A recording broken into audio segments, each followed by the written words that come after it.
ਇਹ GST ਕਿਹਨਾਂ ਚੀਜ਼ਾਂ 'ਤੇ ਲੱਗਦਾ ਹੈ? ਇਹ GST ਦੀ ਰਿਟਰਨ ਕਿੰਨੀ ਦੇਰ ਬਾਅਦ ਭਰਨੀ ਹੁੰਦੀ ਹੈ? ਇਹ ਸਾਲ 'ਚ ਇੱਕ ਵਾਰੀ ਜਾਂਦੀ ਹੈ ਜਾਂ ਕੋਈ ਪੀਰੀਅਡਸ ਨੇ? GST ਜਿਹੜੀ ਰਿਟਰਨ ਹੈ ਉਹ ਸਾਲ ਵਿੱਚ ਇੱਕ ਵਾਰੀ ਨਹੀਂ ਹੈ। ਕੀ ਇਹਨਾਂ ਟੈਕਸਾਂ ਤੋਂ ਬਚਣ ਦਾ ਵੀ ਕੋਈ ਤਰੀਕਾ ਹੈ? 2.5 ਲੱਖ ਤੱਕ ਜਿਸ ਦੀ ਆਮਦਨ ਹੈ ਉਸਨੂੰ ਕੋਈ ਟੈਕਸ ਨਹੀਂ ਦੇਣਾ ਪੈਂਦਾ। ਟੈਕਸ ਦੀ ਚੋਰੀ ਦੇ ਉੱਤੇ ਜੇ ਪਕੜਿਆ ਜਾਂਦਾ ਹੈ ਉੱਤੇ ਸਜ਼ਾ ਕੀ ਹੈ? ਤਾਂ ਪ੍ਰੋਸੀਕਿਊਸ਼ਨ ਵੀ ਲਾਂਚ ਹੋ ਸਕਦੀ ਹੈ ਜਿਸ ਵਿੱਚ ਉਹਨੂੰ ਜੇਲ੍ਹ ਹੋਣ ਦਾ ਵੀ ਪ੍ਰਾਵਧਾਨ ਹੈ।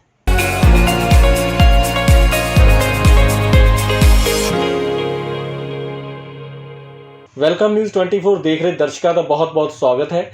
ਜਨਤਾ ਦੇ ਰੂਬਰੂ ਪ੍ਰੋਗਰਾਮ ਦੇ ਵਿੱਚ ਅਸੀਂ ਤੁਹਾਨੂੰ ਕਿਸੇ ਨਾ ਕਿਸੇ ਵਿਸ਼ੇ ਦੇ ਉੱਤੇ ਜਾਣਕਾਰੀ ਦੇਣ ਲਈ ਕਿਸੇ ਨਾ ਕਿਸੇ ਸ਼ਖਸੀਅਤ ਨੂੰ ਮਿਲਾਉਂਦੇ ਰਹਿੰਦੇ ਹਾਂ।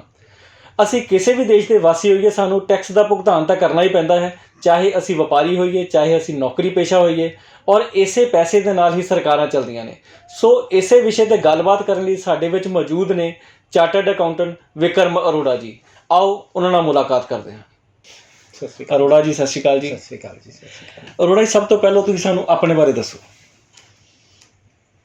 ਅਮਰਪ੍ਰੀਤ ਜੀ, ਪਹਿਲਾਂ ਤਾਂ ਮੈਂ ਤੁਹਾਡਾ ਬਹੁਤ ਧੰਨਵਾਦ ਕਰਦਾ ਕਿ ਤੁਸੀਂ ਮੈਨੂੰ ਇਹ ਮੌਕਾ ਦਿੱਤਾ ਕਿ ਅੱਜ ਤੁਹਾਡੇ ਦਰਸ਼ਕਾਂ ਦੇ ਰੂਬਰੂ ਹੋਣ ਦਾ ਅਤੇ ਆਪਣੀ ਗੱਲਬਾਤ ਰੱਖਣ ਦਾ। ਜੀ, ਮੈਂ ਤਕਰੀਬਨ ਅੱਜ ਤੋਂ 24 ਸਾਲ ਪਹਿਲਾਂ ਜੀ ਆਪਣੀ ਪ੍ਰੈਕਟਿਸ ਸ਼ੁਰੂ ਕੀਤੀ। ਤਦ ਉਸ ਵੇਲੇ ਮੈਂ 21-22 ਸਾਲ ਦਾ ਸੀ ਅਤੇ ਉਸ ਵੇਲੇ ਆਪਣਾ ਕੰਮ ਸ਼ੁਰੂ ਕੀਤਾ। ਐਸਾ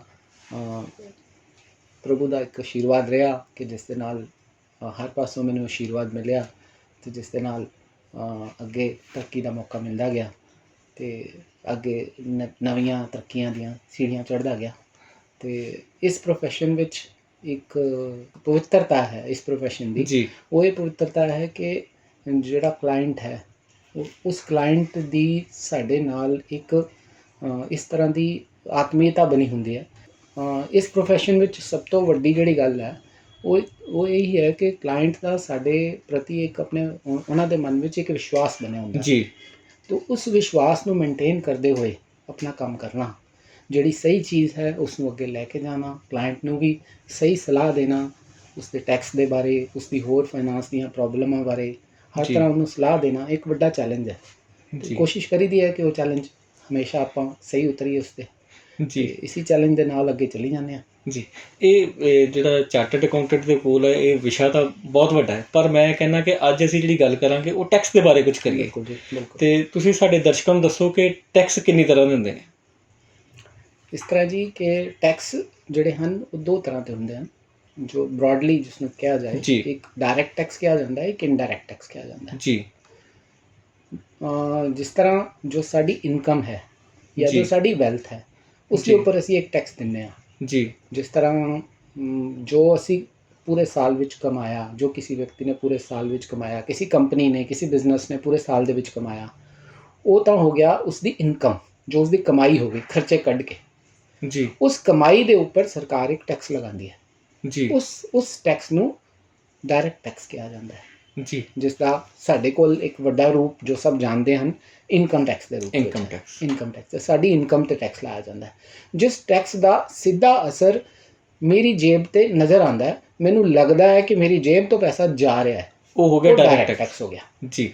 ਇੱਕ ਹੁੰਦਾ ਇਨਡਾਇਰੈਕਟ ਟੈਕਸ। ਇਨਡਾਇਰੈਕਟ ਟੈਕਸ ਵਿੱਚ ਕੀ ਹੁੰਦਾ ਹੈ ਕਿ ਅਸੀਂ ਕੋਈ ਚੀਜ਼ ਖਰੀਦ ਰਹੇ ਹਾਂ ਜਾਂ ਅਸੀਂ ਕੁਝ ਹੋਰ ਸਰਵਿਸਿਜ਼ ਲੈ ਰਹੇ ਹਾਂ, ਉਸ ਸਰਵਿਸਿਜ਼ ਦੇ ਵਿੱਚ ਟੈਕਸ ਛੁਪਿਆ ਹੋਇਆ, ਸਾਨੂੰ ਡਾਇਰੈਕਟਲੀ ਪਤਾ ਨਹੀਂ ਲੱਗਦਾ ਕਿ ਅਸੀਂ ਟੈਕਸ ਦੇ ਰਹੇ ਹਾਂ ਉਸ 'ਤੇ। ਠੀਕ। ਬਟ ਆਪਾਂ ਹਰ ਚੀਜ਼ ਦੇ ਉੱਤੇ ਟੈਕਸ ਦੇ ਰਹੇ ਹਾਂ। ਜਿਵੇਂ ਆਪਾਂ ਬਾਜ਼ਾਰ ਜਾ ਕੇ ਕੋਈ ਵੀ ਚੀਜ਼ ਖਰੀਦਦੇ ਹਾਂ, ਕੋਈ ਮੋਬਾਈਲ ਖਰੀਦਦੇ ਹਾਂ, ਕੋਈ ਸ਼ਰਟ ਖਰੀਦਦੇ ਹਾਂ, ਕੁਝ ਸਰਵਿਸਿਜ਼ ਲੈਂਦੇ ਹਾਂ, ਚਾਹੇ ਚਾਰਟਰਡ ਅਕਾਊਂਟੈਂਟ ਦੇ ਕੋਲ ਜਾਂਦੇ ਹਾਂ ਉਸ ਤੋਂ ਸਰਵਿਸਿਜ਼ ਲੈਂਦੇ ਹਾਂ, ਜਾਂ ਬਾਜ਼ਾਰ ਤੋਂ ਜਾ ਕੇ ਆਪਣਾ ਮੋਬਾਈਲ ਰੀਚਾਰਜ ਕਰਾਉਂਦੇ ਹਾਂ, ਹਰ ਚੀਜ਼ ਦੇ ਉੱਤੇ ਅਸੀਂ ਕੁਛ ਨਾ ਕੁਛ ਟੈਕਸ ਦੇ ਰਹੇ ਹਾਂ। ਉਹ ਟੈਕਸ ਉਹਦੇ ਵਿੱਚ ਮਿਲਿਆ ਹੁੰਦਾ, ਇਸ ਕਰਕੇ ਸਾਨੂੰ ਪਤਾ ਨਹੀਂ ਲੱਗਦਾ। ਉਹ ਟੈਕਸ ਉਸ ਦੇ ਵਿੱਚ ਮਿਲਿਆ ਹੁੰਦਾ, ਇਸ ਲਈ ਉਸਨੂੰ ਇਨਡਾਇਰੈਕਟ ਟੈਕਸ ਕਿਹਾ ਜਾਂਦਾ ਹੈ। ਉਹ ਟੈਕਸ ਜਿਹੜਾ ਹੈ ਉਹ ਬਿਜ਼ਨਸਮੈਨ ਜਿਹੜਾ ਉਸਨੂੰ ਸਾਡੇ ਕੋਲੋਂ ਲੈ ਰਿਹਾ ਹੈ, ਉਹ ਸਿਰਫ ਸਰਕਾਰ ਕੋਲ ਜਮ੍ਹਾਂ ਕਰਾ ਰਿਹਾ ਹੈ। ਉਹ ਬਰਡਨ ਉਸਦਾ ਨਹੀਂ ਹੈ। ਜੀ। ਉਹ ਬਰਡਨ ਅਲਟੀਮੇਟ ਕੰਜ਼ਿਊਮਰ ਦਾ ਹੈ। ਇਨਕਮ ਟੈਕਸ ਆ ਉਹ ਸਾਡੇ 'ਤੇ ਬੋਝ ਹੈ। ਇਨਕਮ ਟੈਕਸ ਜਿਹੜਾ ਬੋਝ ਹੈ ਉਹ ਹਰ ਵਪਾਰੀ ਜੋ ਕੁਝ ਕਮਾ ਰਿਹਾ ਹੈ, ਚਾਹੇ ਕੋਈ ਸੈਲਰੀ ਲੈ ਰਿਹਾ, ਉਹ ਸੈਲਰੀ 'ਤੇ ਕੁਝ ਕਮਾ ਰਿਹਾ ਹੈ ਜੀ, ਉਹ ਆਪਣੀ ਇਨਕਮ 'ਤੇ ਟੈਕਸ ਦੇ ਰਿਹਾ, ਉਹ ਸਿੱਧਾ ਟੈਕਸ ਹੋ ਗਿਆ ਜੀ। ਇਹ ਵਾਲਾ ਟੈਕਸ ਇਨਡਾਇਰੈਕਟ ਟੈਕਸ ਇਸ ਤਰ੍ਹਾਂ ਦਾ ਟੈਕਸ ਹੈ ਕਿ ਕੋਈ ਵੀ ਵਿਅਕਤੀ ਜੋ ਉਸਨੂੰ ਚੀਜ਼ ਨੂੰ ਕੰਜ਼ਿਊਮ ਕਰ ਰਿਹਾ ਉਹ ਟੈਕਸ ਦੇ ਰਿਹਾ ਅਲਟੀਮੇਟਲੀ। ਜੀ ਜਿਵੇਂ ਮੈਂ ਇੱਕ फ़ोन ਲਿਆ, ਤਾਂ ਮੈਂ ਉਹ फ़ोन ਖਰੀਦਿਆ ਬਾਜ਼ਾਰ ਤੋਂ, ਤਾਂ ਉਹ फ़ोन ਦੇ ਉੱਤੇ ਜੋ ਟੈਕਸ ਲੱਗਾ ਹੋਇਆ ਹੈ, ਉਹ ਟੈਕਸ ਅਲਟੀਮੇਟਲੀ ਮੈਂ ਪੇ ਕਰ ਰਿਹਾ, ਜਿਸ ਤੋਂ ਖਰੀਦ ਰਿਹਾ ਉਹਨੂੰ, ਉਹ ਅੱਗੇ ਸਰਕਾਰ ਨੂੰ ਪੇ ਕਰ ਰਿਹਾ। ਐਕਚੁਅਲ ਉਹਨੂੰ ਪੇ ਨਹੀਂ ਕਰ ਰਹੇ ਆਪਾਂ, ਸਰਕਾਰ ਨੂੰ ਦੇ ਰਹੇ। ਐਕਚੁਅਲ ਆਪਾਂ ਸਰਕਾਰ ਨੂੰ ਪੇ ਕਰ ਰਹੇ ਹਾਂ। ਜਿਹੜਾ ਵਿੱਚ ਦਾ ਜਿਹੜਾ ਡੀਲਰ ਹੈ, ਜਿਹੜਾ ਬਿਜ਼ਨਸਮੈਨ ਹੈ, ਉਹ ਕੀ ਕੰਮ ਕਰ ਰਿਹਾ, ਉਹ ਸਾਡੇ ਤੋਂ ਟੈਕਸ ਇਕੱਠਾ ਕਰਕੇ ਸਰਕਾਰ ਨੂੰ ਜਮ੍ਹਾਂ ਕਰਾ ਰਿਹਾ ਜੀ। ਸੋ ਇਸ ਲਈ ਇਸ ਨੂੰ ਇਨਡਾਇਰੈਕਟ ਟੈਕਸ ਕਿਹਾ ਜਾਂਦਾ ਜੀ। ਅਰੋੜਾ ਜੀ, ਆਪਣੇ ਇਹ ਟੈਕਸ ਦੀ ਸ਼ੁਰੂਆਤ ਕਦੋਂ ਹੋਈ? ਟੈਕਸ ਦੀ ਸ਼ੁਰੂਆਤ ਕਿਹਾ ਜਾਏ ਤਾਂ ਇਸ ਤਰ੍ਹਾਂ ਨਹੀਂ ਕਹਿ ਸਕਦੇ ਕਿ ਕਦੋਂ ਸ਼ੁਰੂਆਤ ਹੋਈ। ਜਦੋਂ ਤੋਂ ਰਾਜੇ ਰਜਵਾੜੋਂ ਦੇ ਟਾਈਮ ਚੱਲ ਰਹੇ ਨੇ, ਤਦੋਂ ਤੋਂ ਮੈਂ ਸੋਚਾਂਗਾ ਕਿ ਭਾਵੇਂ ਉਸ ਨੂੰ ਲਗਾਨ ਦੀ ਸ਼ੇਪ ਦੇ ਲਈ ਜਾਏ, ਭਾਵੇਂ ਉਸ ਨੂੰ ਕਿਸੇ ਹੋਰ ਤਰ੍ਹਾਂ ਦਾ ਕੋਈ ਸ਼ੇਪ ਦੇ ਲਈ ਜਾਏ, ਕਿ ਸਰਕਾਰ ਜਦ ਵੀ ਕਿਸੇ ਵੀ ਤਰ੍ਹਾਂ ਦਾ ਕੋਈ ਕੰਮ ਕਰੇ, ਕਿਸੇ ਨਾ ਕਿਸੇ ਰੂਪ ਦੇ ਵਿੱਚ ਅੱਜ ਤੱਕ ਚੱਲਦਾ ਹੀ ਰਿਹਾ ਹੈਗਾ। ਜਿਹੜਾ ਵੀ ਟੈਕਸ ਹੈ, ਟੈਕਸ ਕਿਉਂ ਹੈ, ਮੇਨ ਸਮਝਣ ਵਾਲੀ ਗੱਲ ਇਹ ਹੈ ਕਿ ਟੈਕਸ ਕਿਉਂ ਹੈ। ਸਰਕਾਰ ਦੇ ਕੰਮ ਕਰਨ ਲਈ ਸਰਕਾਰ ਨੇ ਕੋਈ ਨਾ ਕੋਈ ਸੋਸ਼ਲ ਵਰਕ ਕਰਨਾ ਹੈ, ਕੋਈ ਨਾ ਕੋਈ ਲੋਕਾਂ ਵਾਸਤੇ ਕੁਛ ਨਾ ਕੁਛ ਭਲਾਈ ਦਾ ਕੰਮ ਕਰਨਾ ਹੈ। ਉਸ ਕੰਮ ਨੂੰ ਕਰਨ ਲਈ ਸਰਕਾਰ ਦੇ ਕੋਲ ਪੈਸਾ ਕਿੱਥੋਂ ਆਏਗਾ? ਟੈਕਸ ਹੀ ਉਸ ਦਾ ਇੱਕ ਰੂਪ ਹੈ ਜਿਹੜਾ ਸਰਕਾਰ ਕੋਲ ਪੈਸਾ ਇਕੱਠਾ ਹੁੰਦਾ ਹੈ। ਉਸੀ ਨਾਲ ਹੀ ਸੜਕਾਂ ਬਣਨੀਆਂ, ਉਸੀ ਨਾਲ ਹੀ ਸਾਰੇ ਕੰਮ ਹੋਣੇ ਆ, ਉਸੀ ਨਾਲ ਹੀ ਸਰਕਾਰ ਦੀਆਂ ਸੈਲਰੀਆਂ ਪੇ ਹੋਣੀਆਂ, ਸਾਰਾ ਕੁਝ ਉਸੀ ਨਾਲ ਹੋਣਾ। ਸੋ ਇਸ ਲਈ ਟੈਕਸ ਦਾ ਤਦੋਂ ਤੋਂ ਹੈ ਜਦੋਂ ਤੱਕ ਸਾਡੀ ਇਹ ਸਾਰੀ ਸ੍ਰਿਸ਼ਟੀ ਨੂੰ ਆਰਗੇਨਾਈਜ਼ ਕੀਤਾ ਗਿਆ। ਜੀ। ਰਾਜੇ ਰਜਵਾੜੇ ਆਏ, ਉਸ ਸਮੇਂ ਕੁਝ ਲੋਕ ਮਿਲ ਕੇ ਅੱਗੇ ਲੱਗੇ ਕਿ ਹਾਂ ਅਸੀਂ ਸਾਡੀ ਡਿਵੈਲਪਮੈਂਟ ਨੂੰ ਅੱਗੇ ਲੈ ਕੇ ਚੱਲਦੇ ਹਾਂ। ਉਸ ਵੇਲੇ ਤੋਂ ਹੀ ਟੈਕਸ ਆਇਆ ਹੋਏਗਾ। ਮਤਲਬ ਸਰਕਾਰਾਂ ਦੀ ਜਿਹੜੀ ਵੀ ਆਮਦਨ ਸੀ ਉਹ ਟੈਕਸ ਹੀ ਹੈ। ਉਹ ਟੈਕਸ ਹੀ ਹੈ ਜੀ। ਤੇ ਤੁਸੀਂ ਦੱਸ ਦਿੱਤਾ ਕਿ ਜਿਹੜਾ ਸਿੱਧਾ ਟੈਕਸ ਹੈ ਉਹ ਹੈਗਾ ਇਨਕਮ ਟੈਕਸ। ਜਿਹੜਾ ਅਸਿੱਧੇ ਤੌਰ ਤੇ ਟੈਕਸ ਹੁੰਦਾ ਉਹ ਕਿਹੜੇ ਟੈਕਸ ਨੇ? ਸਿੱਧੇ ਤੌਰ ਤੇ, ਅਸਿੱਧੇ ਤੌਰ ਮੀਨਸ ਇਨਡਾਇਰੈਕਟ ਟੈਕਸਿਸ। ਜੀ। ਇਨਡਾਇਰੈਕਟ ਟੈਕਸਿਸ ਪਹਿਲਾਂ ਅੱਜ 2017 ਵਿੱਚ GST ਆਇਆ। GST ਨੂੰ ਕੀ ਕਹਿੰਦੇ ਨੇ ਵੈਸੇ? Goods and services tax. ਜੀ। ਗੁੱਡਸ ਐਂਡ ਸਰਵਿਸਿਜ਼ ਟੈਕਸ ਆਉਣ ਤੋਂ ਪਹਿਲਾਂ ਤਕਰੀਬਨ 12-15 ਤਰ੍ਹਾਂ ਦੇ ਇਨਡਾਇਰੈਕਟ ਟੈਕਸਿਸ ਸੀਗੇ। ਜੀ। ਜਿਵੇਂ ਕਿ ਇੱਕ ਸੇਲ ਟੈਕਸ ਸੀਗਾ, ਇੱਕ ਸੈਂਟਰਲ ਸੇਲ ਟੈਕਸ ਸੀਗਾ, ਇੱਕ ਐਂਟਰਟੇਨਮੈਂਟ ਡਿਊਟੀ ਸੀਗੀ, ਆਕਟਰੋਏ ਸੀਗੀ, ਇਸ ਤਰ੍ਹਾਂ ਦੇ ਹੋਰ ਕਈ ਸਾਰੇ ਟੈਕਸ ਸੀ। ਜੀ। ਉਹ ਸਾਰੇ ਟੈਕਸ ਇਕੱਠੇ ਕਰਕੇ 11 ਟੈਕਸ ਇਕੱਠੇ ਕਰਕੇ ਇੱਕ ਟੈਕਸ ਬਣਾ ਦਿੱਤਾ ਗਿਆ, ਗੁੱਡਸ ਐਂਡ ਸਰਵਿਸਿਜ਼ ਟੈਕਸ। ਉਸ ਵੇਲੇ ਗੁੱਡਸ 'ਤੇ ਅਲੱਗ ਟੈਕਸ ਲੱਗਦਾ ਸੀ, ਸਰਵਿਸਿਜ਼ 'ਤੇ ਅਲੱਗ ਟੈਕਸ ਲੱਗਦਾ ਸੀ। ਸਾਰੇ ਇਕੱਠੇ ਕਰ ਦਿੱਤੇ ਗਏ, ਇੱਕ ਟੈਕਸ ਬਣਾ ਦਿੱਤਾ ਗਿਆ, ਗੁੱਡਸ ਐਂਡ ਸਰਵਿਸਿਜ਼ ਟੈਕਸ। ਸੋ ਹੁਣ 11 ਦਾ ਤਾਂ ਇੱਕ ਨਾਮ ਹੋ ਗਿਆ, ਗੁੱਡਸ ਐਂਡ ਸਰਵਿਸਿਜ਼ ਟੈਕਸ। ਉਸ ਤੋਂ ਇਲਾਵਾ ਜਿਸ ਤਰ੍ਹਾਂ ਪੰਜਾਬ ਵਿੱਚ ਸ਼ਰਾਬ ਦੇ ਉੱਤੇ ਟੈਕਸ ਲੱਗਦਾ ਹੈ, ਐਕਸਾਈਜ਼ ਕਹਿੰਦੇ ਨੇ ਉਸਨੂੰ। ਜੀ। ਇੱਕ ਐਕਸਾਈਜ਼ ਹੈ, ਉਹ ਵੀ ਇੱਕ ਇਨਡਾਇਰੈਕਟ ਟੈਕਸ ਹੈ। ਇਸ ਤਰ੍ਹਾਂ ਦੇ ਹੋਰ ਕੁਝ ਬਹੁਤ ਛੋਟੀ ਮਾਤਰਾ ਵਿੱਚ ਟੈਕਸ ਰਹਿ ਗਏ। ਅਦਰਵਾਈਜ਼ ਸਾਡੇ ਅਗਰ ਪੰਜਾਬ ਦੀ ਜਾਂ ਭਾਰਤ ਦੇਸ਼ ਦੀ ਗੱਲ ਕੀਤੀ ਜਾਏ ਤਾਂ ਉੱਥੇ ਮੇਨਲੀ ਤਾਂ GST ਹੈ। ਹੁਣ ਮੇਨ GST। ਇਹ GST ਕਿਹਨਾਂ ਚੀਜ਼ਾਂ 'ਤੇ ਲੱਗਦਾ ਹੈ? GST ਜਿਸ ਤਰ੍ਹਾਂ ਨਾਮ ਹੀ ਹੈ, ਗੁੱਡਸ ਐਂਡ ਸਰਵਿਸਿਜ਼, ਲਗਭਗ ਹਰ ਤਰ੍ਹਾਂ ਦੀਆਂ ਗੁੱਡਸ ਮਤਲਬ ਸਮਾਨ, ਔਰ ਹਰ ਤਰ੍ਹਾਂ ਦੀਆਂ ਸਰਵਿਸਿਜ਼। ਇਹਦੀ ਸਲੈਬ ਕਿੱਥੋਂ ਸਟਾਰਟ ਹੁੰਦਾ? ਮੈਂ ਹਰ ਤਰ੍ਹਾਂ ਦੀਆਂ ਗੁੱਡਸ ਅਤੇ ਹਰ ਤਰ੍ਹਾਂ ਦੀਆਂ ਸਰਵਿਸਿਜ਼। ਜਿਵੇਂ ਕਿ ਗੁੱਡਸ ਚਾਹੇ ਭਾਵੇਂ ਆਪਾਂ ਆਟਾ ਲੈ ਲਈਏ, ਜਿਹੜਾ ਆਪਣਾ ਰੋਜ਼ਮਰਦਾ ਦਾ ਸਮਾਨ ਹੈਗਾ, ਜੋ ਆਪਾਂ ਰੋਜ਼ ਖਾਂਦੇ ਪੀਂਦੇ ਹਾਂ। ਭਾਵੇਂ ਆਪਾਂ ਬਾਜ਼ਾਰ ਤੋਂ ਜਾ ਕੇ ਕੁਛ ਖਾਣ ਪੀਣ ਦਾ ਸਮਾਨ ਲੈ ਆਈਏ, ਅਤੇ ਭਾਵੇਂ ਕੋਈ ਵੀ ਆਪਾਂ ਕਾਰ ਲੈ ਲਈਏ, ਐਰੋਪਲੇਨ ਲੈ ਲਈਏ, ਕੋਈ ਵੀ ਇਸ ਤਰ੍ਹਾਂ ਦੀ ਵੱਡੀ ਚੀਜ਼ ਲੈ ਲਈਏ, ਕੋਈ ਵੀ ਚੀਜ਼ ਖਰੀਦ ਲਈਏ, ਉਸ ਦੇ ਉੱਤੇ ਟੈਕਸ ਲੱਗਣਾ ਹੀ ਹੈ। ਉਸ ਦੀਆਂ ਅਲੱਗ-ਅਲੱਗ ਸਲੈਬਾਂ ਹੈਗੀਆਂ ਨੇ। 5% ਹੈ, 12% ਹੈ, 18% ਹੈ, 28% ਹੈ। 4 ਸਲੈਬਸ ਨੇ। ਉਸ ਤੋਂ ਉੱਤੇ ਵੀ ਕੁਝ ਐਸੀ ਸੁਪਰ ਲਗਜ਼ਰੀ ਆਈਟਮਸ ਨੇ ਜਿਨ੍ਹਾਂ ਉੱਤੇ 43% ਤੱਕ ਟੈਕਸ ਜਾਂਦਾ ਹੈ। Okay. In the shape of surcharge. ਉਹ ਸਰਚਾਰਜ ਲੱਗਦਾ ਉਹਦੇ ਉੱਤੇ। ਜਿਵੇਂ ਲਗਜ਼ਰੀ ਕਾਰਾਂ ਨੇ, ਉਹਨਾਂ ਉੱਤੇ ਐਕਸਟਰਾ ਇੱਕ ਸਰਚਾਰਜ ਲੱਗਦਾ। ਸੋ ਇਸ ਤਰ੍ਹਾਂ ਅਲੱਗ-ਅਲੱਗ ਇਹ ਸਲੈਬਾਂ ਨੇ। ਇਸੇ ਤਰ੍ਹਾਂ ਕੁਝ ਸਰਵਿਸਿਜ਼ ਨੇ, ਜਿਵੇਂ ਕਿ ਆਪਾਂ ਚਾਰਟਰਡ ਅਕਾਊਂਟੈਂਟ ਸਰਵਿਸਿਜ਼ ਲੈ ਲਈਏ, ਜਾਂ ਕੋਈ ਵੀ ਬਿਜ਼ਨਸ ਦੀ ਰਿਲੇਟਡ ਸਰਵਿਸਿਜ਼ ਆਪਾਂ ਲੈਂਦੇ ਹਾਂ। ਜਿਸ ਤਰ੍ਹਾਂ ਟੈਲੀਫੋਨ ਦੀ ਆਪਾਂ ਰੀਚਾਰਜ ਕਰਾਉਂਦੇ ਹਾਂ, ਟੈਲੀਫੋਨ ਦੇ ਬਿੱਲ ਹੈ, ਉਹਨਾਂ ਉੱਤੇ ਸਰਵਿਸ ਟੈਕਸ, ਉਹਨਾਂ ਉੱਤੇ ਗੁੱਡਸ ਐਂਡ ਸਰਵਿਸਿਜ਼ ਟੈਕਸ ਲੱਗਦਾ ਹੈ। ਉਹ ਜ਼ਿਆਦਾਤਰ ਸਾਰਾ ਟੈਕਸ 18% ਹੈ, ਜਿਹੜਾ ਸਰਵਿਸਿਜ਼ ਦੇ ਉੱਤੇ ਹੈ। ਜੀ। ਇਹ GST ਜਿਹੜਾ ਪੇ ਕਰਨਾ ਹੈ, ਇਹ ਕਿਹਨੂੰ ਪੇ ਕਰਨਾ ਪੈਂਦਾ ਹੈ? ਕਿਹੜੇ ਵਪਾਰੀ ਨੂੰ ਪੇ ਕਰਨਾ ਪੈਂਦਾ ਹੈ? ਇਹ ਸਾਰੇ ਵਪਾਰੀਆਂ ਲਈ ਜ਼ਰੂਰੀ ਹੈ? GST ਇਸ ਤਰ੍ਹਾਂ ਹੈ ਜੀ ਕਿ ਜਿਹੜਾ GST ਹੈ, ਇਹ ਛੋਟੇ ਵਪਾਰੀਆਂ ਲਈ ਸਰਕਾਰ ਨੇ ਛੂਟ ਦਿੱਤੀ ਹੈ। ਜਿਹੜੇ ਵਪਾਰੀ ਕੁਝ ਸਮਾਨ ਖਰੀਦ ਵੇਚ ਰਹੇ ਨੇ, ਉਹਨਾਂ ਲਈ 40 ਲੱਖ ਦੀ ਲਿਮਿਟ ਹੈ। ਜਿਹੜੇ 40 ਲੱਖ ਤੋਂ ਘੱਟ ਕੰਮ ਕਰਦੇ ਨੇ ਸਾਲ ਵਿੱਚ, ਇੱਕ ਸਾਲ ਇੱਕ ਸਾਲ ਦੀ ਜਿਨ੍ਹਾਂ ਦੀ ਟਰਨਓਵਰ 40 ਲੱਖ ਤੋਂ ਘੱਟ ਹੈ, ਇੱਕ ਫਾਈਨੈਂਸ਼ੀਅਲ ਈਅਰ ਦੇ ਇੱਕ ਵਿੱਚ financial 40 year, ਲੱਖ ਤੋਂ ਥੱਲੇ। ਉਹਨਾਂ ਵਾਸਤੇ ਜ਼ਰੂਰੀ ਨਹੀਂ ਹੈ। ਇਹ 40 ਲੱਖ ਦੀ ਸੇਲ ਉਹਦੀ ਨਾ ਹੋਵੇ, ਮਤਲਬ 40 ਲੱਖ ਦੀ ਤੋਂ ਥੱਲੇ ਸੇਲ, 40 ਲੱਖ ਤੋਂ ਘੱਟ ਸੇਲ ਹੋਏ ਤਾਂ ਉਹਨਾਂ ਵਾਸਤੇ GST ਜ਼ਰੂਰੀ ਨਹੀਂ ਹੈ। ਜੀ ਸਿਰਫ ਜਿਹੜੇ ਟ੍ਰੇਡਰ ਨੇ, ਜਿਹੜੇ ਸਰਵਿਸ ਪ੍ਰੋਵਾਈਡਰ ਨੇ, ਜਿਵੇਂ ਕਿ ਅਲੱਗ ਕੋਈ ਸਰਵਿਸਿਜ਼ ਦਿੰਦੇ ਆ ਜਾਂ ਕੋਈ ਜਿਵੇਂ ਰੈਸਟੋਰੈਂਟ ਸਰਵਿਸਿਜ਼ ਹੈ, ਇਸ ਤਰ੍ਹਾਂ ਦੇ ਕੋਈ ਵੀ ਸਰਵਿਸ ਪ੍ਰੋਵਾਈਡਰ ਨੇ, ਉਹਨਾਂ ਵਾਸਤੇ ਲਿਮਿਟ 20 ਲੱਖ ਹੈ। ਤਾਂ 20 ਲੱਖ ਤੋਂ ਬਾਅਦ ਉਹਨਾਂ ਨੂੰ GST ਵਿੱਚ ਰਜਿਸਟ੍ਰੇਸ਼ਨ ਕਰਾਉਣਾ ਪੈਂਦਾ ਹੈ ਤੇ ਉਸ ਦੇ ਉੱਤੇ ਟੈਕਸ ਦੇਣਾ ਪੈਂਦਾ। ਇਹ ਦੋਨਾਂ ਦੇ ਵਿੱਚ ਕਿ ਫਿਰ ਕੀ ਫਰਕ ਹੋਇਆ ਕਿ 40 ਲੱਖ ਤੋਂ ਥੱਲੇ ਵਾਲੀ ਸੇਲ ਔਰ 40 ਲੱਖ ਤੋਂ ਉੱਪਰ ਵਾਲੀ ਸੇਲ? ਜੇ 40 ਲੱਖ ਤੋਂ ਥੱਲੇ ਦੀ ਉਹਦੀ ਸੇਲ, ਉਹ GST ਨੰਬਰ ਨਹੀਂ ਲਏਗਾ? ਜਿਨ੍ਹਾਂ ਦੀ 40 ਲੱਖ ਤੋਂ ਘੱਟ ਸੇਲ ਹੈ ਉਹ GST ਨੰਬਰ ਨਹੀਂ ਲਏਗਾ, ਨਹੀਂ ਲਏਗਾ। ਉਸ ਤੋਂ ਬਗੈਰ ਉਸ ਤੋਂ ਕੰਮ ਕਰ ਸਕਦਾ ਹੈ। ਹਾਂ, ਜੋ ਲੈਣਾ ਚਾਹੁੰਦਾ ਹੈ GST ਨੰਬਰ ਤਾਂ ਵੋਲੰਟਰੀ ਬੇਸਿਸ ਤੇ ਅਪਲਾਈ ਕਰਕੇ ਲੈ ਸਕਦਾ ਹੈ। ਠੀਕ ਹੈ।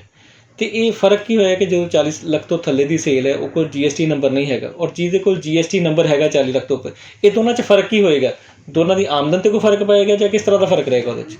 ਸਰਕਾਰ ਦੀ ਇੱਕ ਮਨਸ਼ਾ ਹੈ ਕਿ ਜਿਹੜੇ ਛੋਟੇ ਵਪਾਰੀ ਨੇ ਉਹਨਾਂ ਕੋਲ GST ਦੇ ਅਨੁਪਾਲਨ ਲਈ, GST ਦੀ ਕੰਪਲਾਇੰਸ ਪੂਰੀ ਕਰਨ ਲਈ ਇੱਕ ਐਡੀਸ਼ਨਲ ਖਰਚਾ ਕਰਨਾ ਪੈਂਦਾ ਹੈ। ਉਸ ਵਾਸਤੇ ਜੀ ਉਹ ਖਰਚਾ ਉਹਨਾਂ ਦਾ ਬਚਾਉਣ ਲਈ ਸਰਕਾਰ ਦੀ ਇਹ ਥਾਟ ਪ੍ਰੋਸੈਸ ਹੈ ਕਿ ਜਿਹੜੇ ਛੋਟੇ ਵਪਾਰੀ ਨੇ ਜਾਂ ਜੋ ਛੋਟੇ ਲੈਵਲ ਤੇ ਕੰਮ ਕਰ ਰਹੇ ਨੇ ਉਹਨਾਂ ਨੂੰ GST ਤੋਂ ਬਾਹਰ ਰੱਖਿਆ ਜਾਏ। ਜੀ ਉਹਨਾਂ ਲਈ ਇਹ ਵੋਲੰਟਰੀ ਬਣਾਇਆ, ਇਹੀ ਸਿਰਫ ਪਰਪਸ ਹੈ। ਇਹ ਫਰਕ ਇਹ ਹੈ, ਉਹਦੀ ਆਮਦਨ 'ਤੇ ਕੋਈ ਫਰਕ ਨਹੀਂ ਪੈਂਦਾ? ਆਮਦਨ ਤੋਂ ਕੋਈ ਫਰਕ ਨਹੀਂ ਪੈਂਦਾ, ਆਮਦਨ 'ਚ ਕੋਈ ਫਰਕ ਨਹੀਂ ਪੈਂਦਾ। ਫੋਰ ਐਗਜ਼ਾਮਪਲ, ਮੈਂ ਇੱਕ ਕੰਮ ਕਰਦਾ ਮੈਂ 40 ਲੱਖ ਤੋਂ ਘੱਟ, ਪਰ ਮੈਂ ਕੋਈ ਆਈਟਮ ਇੱਦਾਂ ਦੀ ਵੇਚਦਾ ਜਿਸ ਦੇ ਉੱਤੇ GST ਲੱਗਦਾ ਹੈ, ਮੈਂ ਕਿਸੇ ਤੋਂ ਖਰੀਦਾਂਗਾ ਉਹ ਆਈਟਮ, ਮੈਂ ਉਸ ਤੋਂ ਖਰੀਦੀ, ਅਗਰ ਉਹ ਚੀਜ਼ ਉਸ ਤੋਂ ਖਰੀਦੀ ਤਾਂ ਮੈਂ GST ਤਾਂ ਪੇ ਕਰ ਹੀ ਦਿੱਤਾ ਨਾ, GST ਸਰਕਾਰ ਨੂੰ ਤਾਂ ਚਲਾ ਹੀ ਗਿਆ ਜੀ। ਪਰ ਮੇਰੇ ਲਈ ਕੰਪਲਾਇੰਸ ਈਜ਼ੀ ਹੋ ਗਈ, ਮੈਨੂੰ ਬਾਰ-ਬਾਰ ਉਸ ਦਾ ਹਿਸਾਬ ਕਿਤਾਬ ਨਹੀਂ ਰੱਖਣਾ ਪਏਗਾ, ਉਹ ਨਹੀਂ ਕਰਨਾ ਪਏਗਾ ਔਰ ਹਰ ਮਹੀਨੇ ਜਾ ਕੇ ਸਰਕਾਰ ਨੂੰ ਟੈਕਸ ਨਹੀਂ ਪੇ ਕਰਨਾ ਪਏਗਾ। ਇਸ ਲਈ ਮੇਰੇ ਵਾਸਤੇ ਸਰਕਾਰ ਨੇ ਇੱਕ ਸਹੂਲਤ ਦੇ ਦਿੱਤੀ। ਹੁਣ ਤੁਸੀਂ ਮੈਨੂੰ ਕਿਹਾ ਕਿ ਉਹਨੂੰ ਟੈਕਸ ਨਹੀਂ ਪੇ ਕਰਨਾ ਪਏਗਾ, ਇਹਦਾ ਮਤਲਬ ਉਹਦੀ ਆਮਦਨ ਵੱਧ ਗਈ, ਉਹਨੂੰ ਟੈਕਸ ਨਹੀਂ ਪੇ ਕਰਨਾ ਪਏਗਾ? GST ਆਪਾਂ ਪਹਿਲਾਂ ਵੀ ਡਿਸਕਸ ਕੀਤਾ, GST ਜਿਹੜਾ ਹੈ ਉਹ ਇਨਡਾਇਰੈਕਟ ਟੈਕਸ ਹੈ। ਜੀ GST ਜਿਹੜਾ ਟੈਕਸ ਹੈ ਉਹ ਇਸ ਤਰ੍ਹਾਂ ਹੁੰਦਾ ਹੈ ਕਿ ਮੈਂ ਕਿਸੇ ਤੋਂ ਇਕੱਠਾ ਕਰਨਾ ਤੇ ਸਰਕਾਰ ਨੂੰ ਜਮ੍ਹਾਂ ਕਰਾਉਣਾ। ਠੀਕ ਹੈ ਜੀ। ਮੈਂ ਇੱਕ ਵਪਾਰੀ ਹਾਂ ਜੀ, ਮੈਂ ਕੋਈ ਵੀ ਚੀਜ਼ ਵੇਚ ਰਿਹਾ, ਖਰੀਦ ਰਿਹਾ, ਤਾਂ ਮੇਰਾ ਰੋਲ ਕੀ ਹੈ ਕਿ ਮੈਂ ਅੱਗੇ ਜਿਹੜਾ ਐਂਡ ਕੰਜ਼ਿਊਮਰ ਹੈ ਉਸ ਤੋਂ ਇਕੱਠਾ ਕਰਨਾ ਤੇ ਸਰਕਾਰ ਨੂੰ ਜਮ੍ਹਾਂ ਕਰਾਉਣਾ। ਅਬ